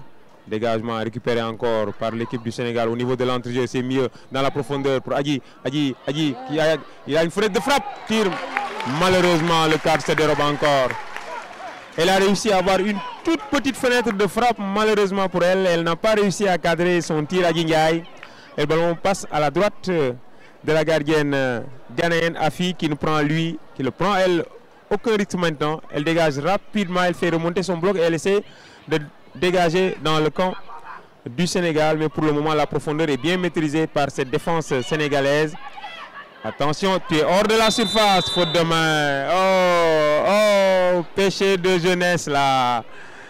Ou bien manque de concentration, Khady Faye. Tout le monde a vu que le ballon était hors de la surface de réparation. Elle offre une balle de but à l'équipe du Ghana qui a été acculée depuis la reprise de cette seconde période. Et malheureusement pour l'équipe du Sénégal, Khady Faye qui offre une superbe occasion à cette équipe ghanéenne. Elle a manqué un peu de concentration là. Elle a hésité à jouer avec le pied ou se saisir du ballon. Malheureusement, quand elle s'est saisie du ballon, celui-ci était hors de la surface de réparation et faute de main donc. Et voilà, une occasion. Elle était trop concentrée sur les joueuses. Ouais. Elle n'a pas vu que le ballon a franchi la ligne, voilà. Ouais. Voilà, et maintenant coup franc bien placé pour l'équipe du Ghana. L'équipe du Ghana qui a été acculée depuis la reprise par cette équipe du Sénégal. Mais malheureusement, les Sénégalaises n'ont pas cadré une seule frappe depuis la reprise. Elles gagnent les duels aériens, mais à chaque fois, le cadre se dérobe. Voilà donc un coup franc très dangereux pour l'équipe du Ghana. Toutes les joueuses sont à distance réglementaire, excepté Aminata Samba. Aminata, voilà, elle va se mettre à distance réglementaire pourvu que le ballon tape dans le mur ou passe hors du cadre. Mais c'est difficile, le gardien ne peut être que du côté ouvert. Comme ça, il a le temps de regarder le ballon arriver. Difficile. Heureusement. Corner. C'est le moindre mal qui pouvait nous arriver parce que ce coup franc-là était très bien placé. Effectivement. On s'en sort indemne pour le moment. C'était un coup franc indirect. Donc les filles ont su se concentrer et bien défendre. Ouais, il faut bien défendre sur ces phases de balle arrêtée. Voilà. Toute l'équipe sénégalaise est dans sa propre moitié de terrain. Aminata Samba qui va gagner ce ballon, pousser, résiste. Elle dégage beaucoup plus de puissance. Les Sénégalaises qui gagnent ce ballon, malheureusement, rapidement, perdu encore. Ouais. Il faut y aller, Aminata. Elle a dépensé beaucoup d'énergie. Attention dans la profondeur, mauvais alignement encore une fois. Aïssatou, Chris Ba, centre, superbe lecture. Khady Faye qui se saisit du ballon sans grande difficulté. Relance de l'autre côté pour Adama Sané. Adama Sané dans la profondeur, mais elle était entourée par 3 Ghanéennes. Elle rate sa frappe. L'équipe du Sénégal qui récupère dans la profondeur toujours de l'autre côté. Aminata Samba, elle n'a pas attaqué le ballon. Perdu.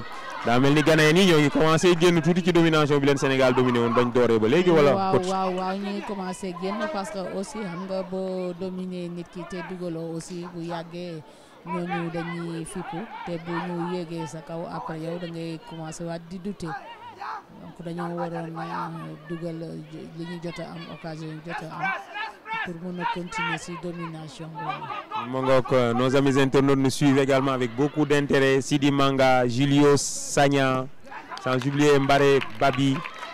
Clin d'œil à vous. Clin d'œil également aux Sénégalais de la diaspora qui nous suivent également. Voilà, j'espère que vous êtes tous préparés pour aller également supporter les Lions dimanche, les Lions lundi à partir de 14 h qui va en découdre avec les Scorpions de la Gambie.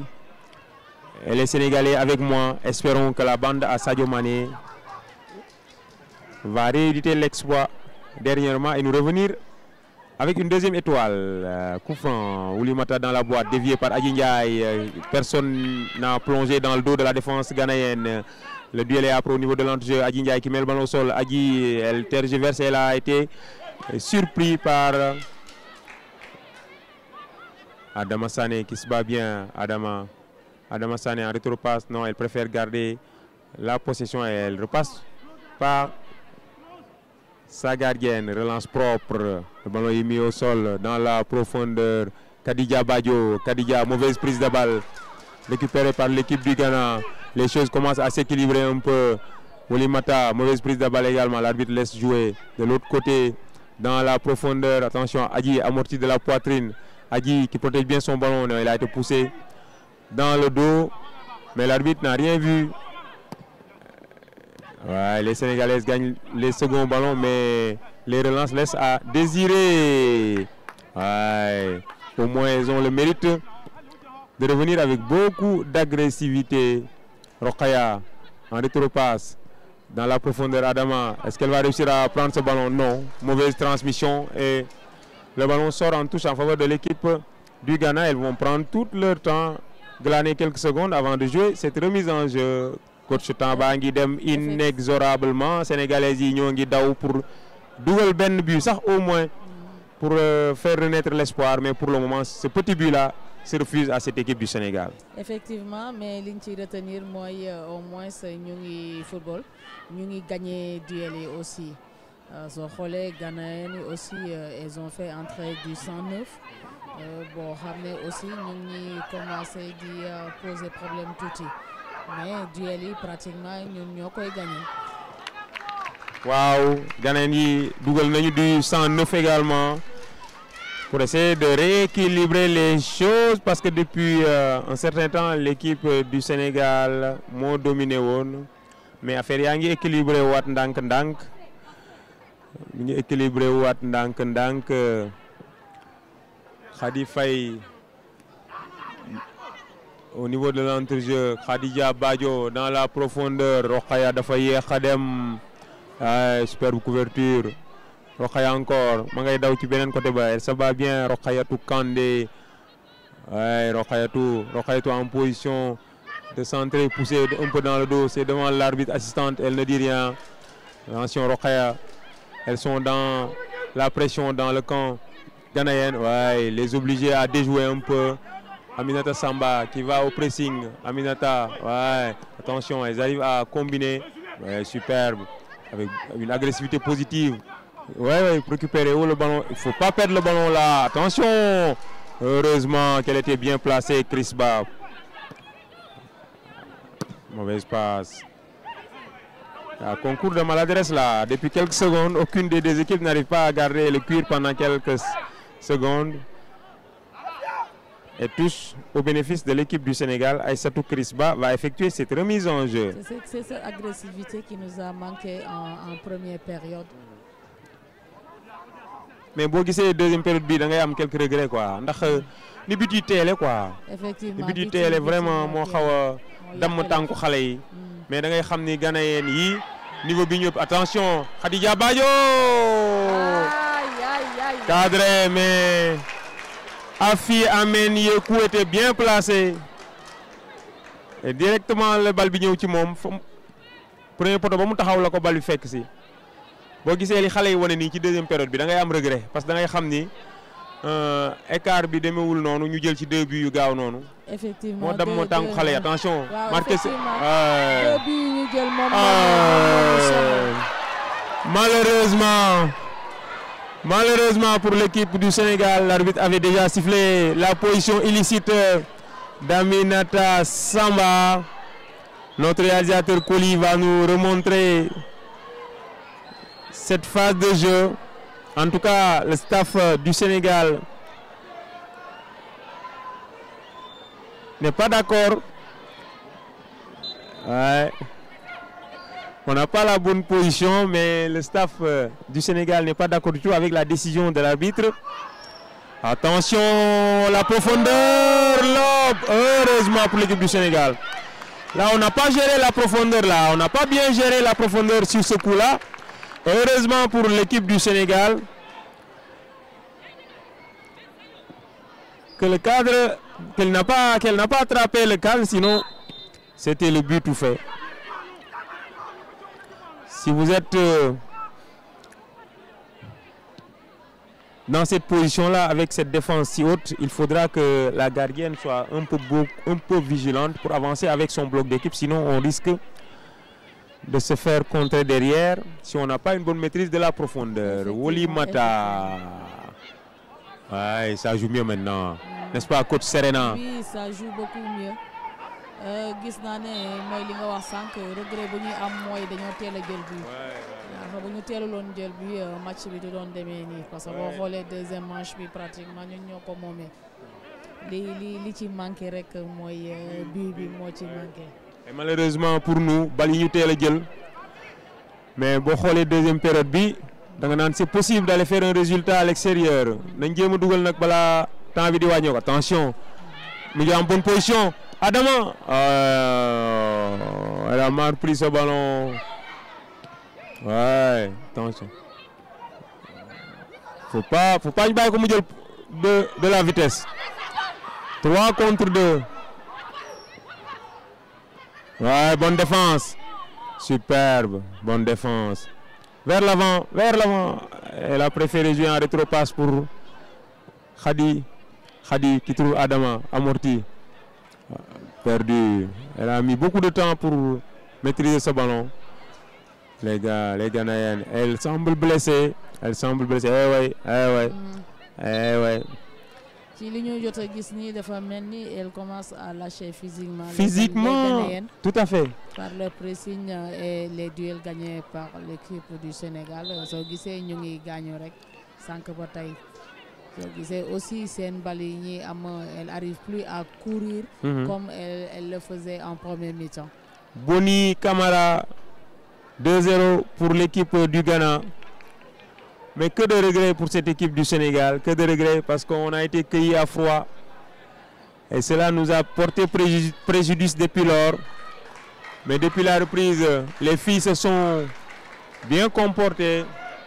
Malheureusement, elles n'ont pas réussi à réduire la marque pour le moment. Et cette équipe ghanéenne paie la débauche d'énergie fournie en première période. Sur le plan physique, l'équipe du Sénégal est au-dessus. Les Sénégalaises sont beaucoup plus agressives. Mais pour le moment, elles n'arrivent pas à réduire la marque. Et elles courent toujours derrière cet écart de 2 buts. Oulimata qui met le ballon au sol pour Aïssatou Fall. Aïssatou au niveau de l'entrejeu, perdu. Au moins, elle a le mérite de se battre. Superbe contrôle orienté. Malheureusement, elle a... bonne lecture. Superbe ce qu'a fait Adji Ndiaye, mais également l'intervention de la gardienne et capitaine ghanéenne est à saluer. Elle s'est précipitée là, Oulimata. Elle s'est plutôt débarrassée du ballon. Heureusement, elles n'ont plus les jambes. Elle va laisser sortir. Voilà. Double changement du côté du Sénégal. C'est Solange Mandjami et Sokhna Fall Pen qui vont faire leur entrée dans quelques instants pour essayer d'apporter du sang neuf à cette attaque sénégalaise. Aïssatou Crisba, elle cadre bien son vis-à-vis, mais dans la profondeur, elle aura beaucoup de mal à rattraper ce ballon qui file en sortie de but.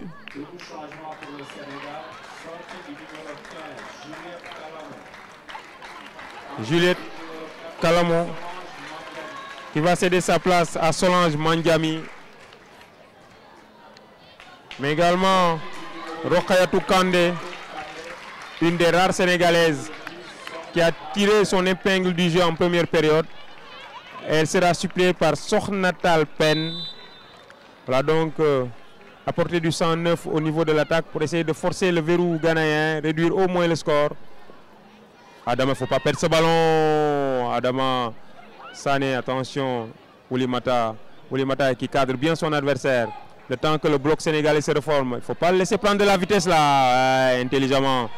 Le Sénégalais qui récupère le ballon. Il a été trouvé entre les lignes. Adji Ndiaye. C'est la même appel pour les deux attaquantes sénégalaises. Superbe lecture encore de la gardienne ghanéenne Afi Amen Yekou. Qui met ce ballon directement en touche. Adji est beaucoup plus libre avec la rentrée de Khadija. Adji Ndiaye maintenant a toute la latitude de se promener sur le fond de l'attaque du Sénégal. Intelligemment, il reste sortir ce ballon. Ouais. Réponse du berger à la bergère. Le coach, l'entraîneur ghanéen Youssouf Rassigui va faire également un double changement.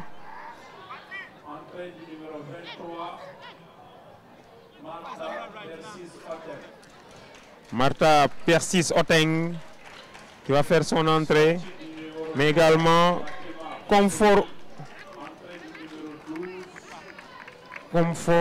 Owuzu. Voilà, double changement également du côté du Ghana. Essayer de tenir ce score. C'est certainement le maître mot du staff ghanéen. Voilà donc.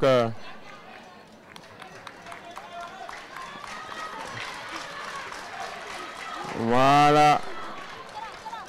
L'auteur de la première passe décisive. Mafia Niamey, chaudement applaudi par la délégation ghanéenne. L'arbitre ne revient pas sur la faute. Elle a estimé que Aïssa Toufal n'a pas été touchée du tout et pourtant celle-ci se tient le genou. Mais l'arbitre malgache a estimé que c'est une sortie de but en faveur des Ghanéennes.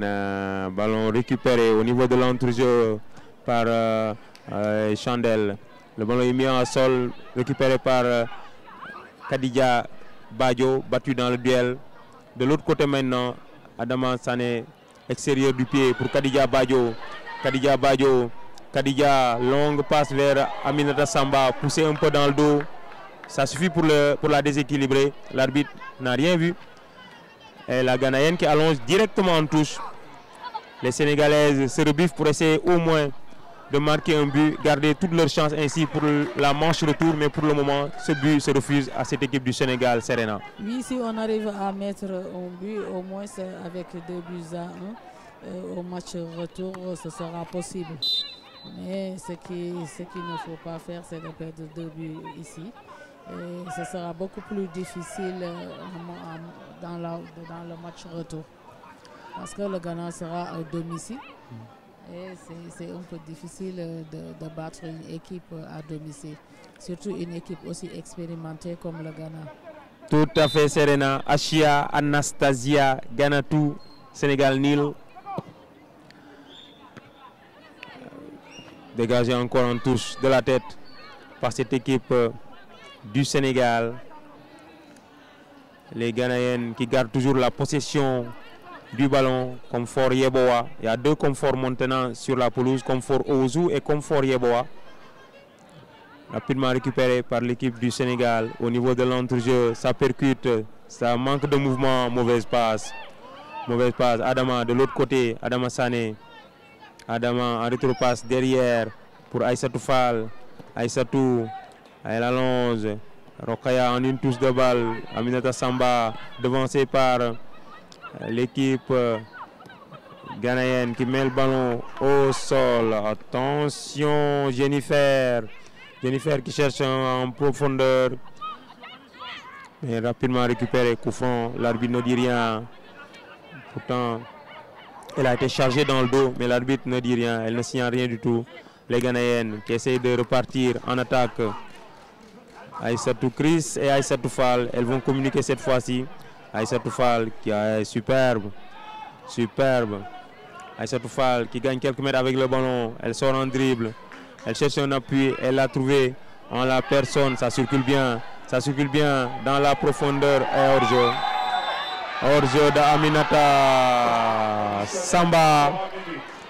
Selon l'arbitre, elle était en position illicite. Plus que 3 minutes à jouer. Le temps réglementaire est épuisé, coach. 3 minutes de temps additionnel et toujours les Ghanéennes qui tiennent leur victoire. Oui, on voit bien que les Ghanéens ont su gérer la deuxième période malgré la domination sénégalaise. Ouais, ils ont réussi pour le moment à garder leur cage inviolée, cette équipe ghanéenne. Mais que de regrets pour ces deux buts encaissés très tôt. Ouais. Et ces deux buts pris très tôt ont tétanisé les filles, leur faisant ainsi passer à côté de leur première période. Mais elles se sont bien repris pour cette seconde période, mais malheureusement, elle n'a pas été conclue par au moins un but. Et les Ghanéennes, à l'expérience, vont garder ce ballon dans le coin, essayer de prendre tout leur temps. C'est Salamatou Abdoulaye qui va effectuer cette remise en jeu. Ouais, Modou Diop, Sénégal jigéen yi ñooy football, xale yi amagul ñaar fukki at. Mu ngi noonu ñoom ak Ghana nag moo jiitoogul ñaari bal ci dara Modou. Arbitre bi nee na ñetti minutes moo des ci temps additionnel bi, yëkkati na ko sànq. Di fàttali ñaari match aller retour yi ku ci jàll rek ak ndam yow yaay dem ci coupe du monde bi nag. Coupe du monde bi nga xam ni fële lañ ko jàpp ca Colombie ci at mii ñu dugg mu di 2024. Ghana moo am touche. Comfort Yeboah qui effectue cette remise en jeu. Elle gagne quelques mètres et c'est Chris Aïssatou Ba qui remet ce ballon en touche pour l'équipe ghanéenne. Elle touche encore. Elle estime qu'elle a été poussée, Aïssatou Chris Ba. Mais l'arbitre dit le contraire. Et touche pour Comfort Yeboah qui gagne encore quelques mètres dans le camp du Sénégal. Elle va effectuer la touche de l'autre côté. Le ballon est récupéré par Aminata Samba qui essaie de joindre Khadija Badio. Khadija qui obtient la touche. Touche pour l'équipe du Sénégal. Les Ghanéennes tiennent leur victoire ici à Thiès, mais ça n'enlève en rien ci méritu xale yi ci li ñu wane tey ndax Sénégal au niveau des filles bu demee bay concurrencer les meilleures nations africaines ku mel ni Ghana, Maroc, Afrique du Sud, Nigeria, 4 nations yooyu booy wax football féminin fii Afrique da nga leen di tudd. Bu Sénégal demee bay bokk ci dernier tour coupe du monde moo lay wan ni le foot féminin a fait des pas de géant fii au Sénégal. Effectivement Raoul dindiwul dara parce que boo xoolee match bi ñaari période la. benn bi Ghanéen ñoo ko moom dugal ñaari bi ñun de ñaareelu période bi ñun ñoo ko moom malheureusement jotuñu dugal bi mais loolu yàqul dara ci match bi ndax xale yi wane nañu volonté ak beaucoup de détermination. Et voilà, c'est sur cette dernière offensive ghanéenne que l'arbitre malgache Anne Javola met fin à la partie. Coach li ñu mën a jàpp kon mooy deux périodes bu ñu ko doon séddale bu njëkk bi l'équipe du Ghana a dominé largement, réussi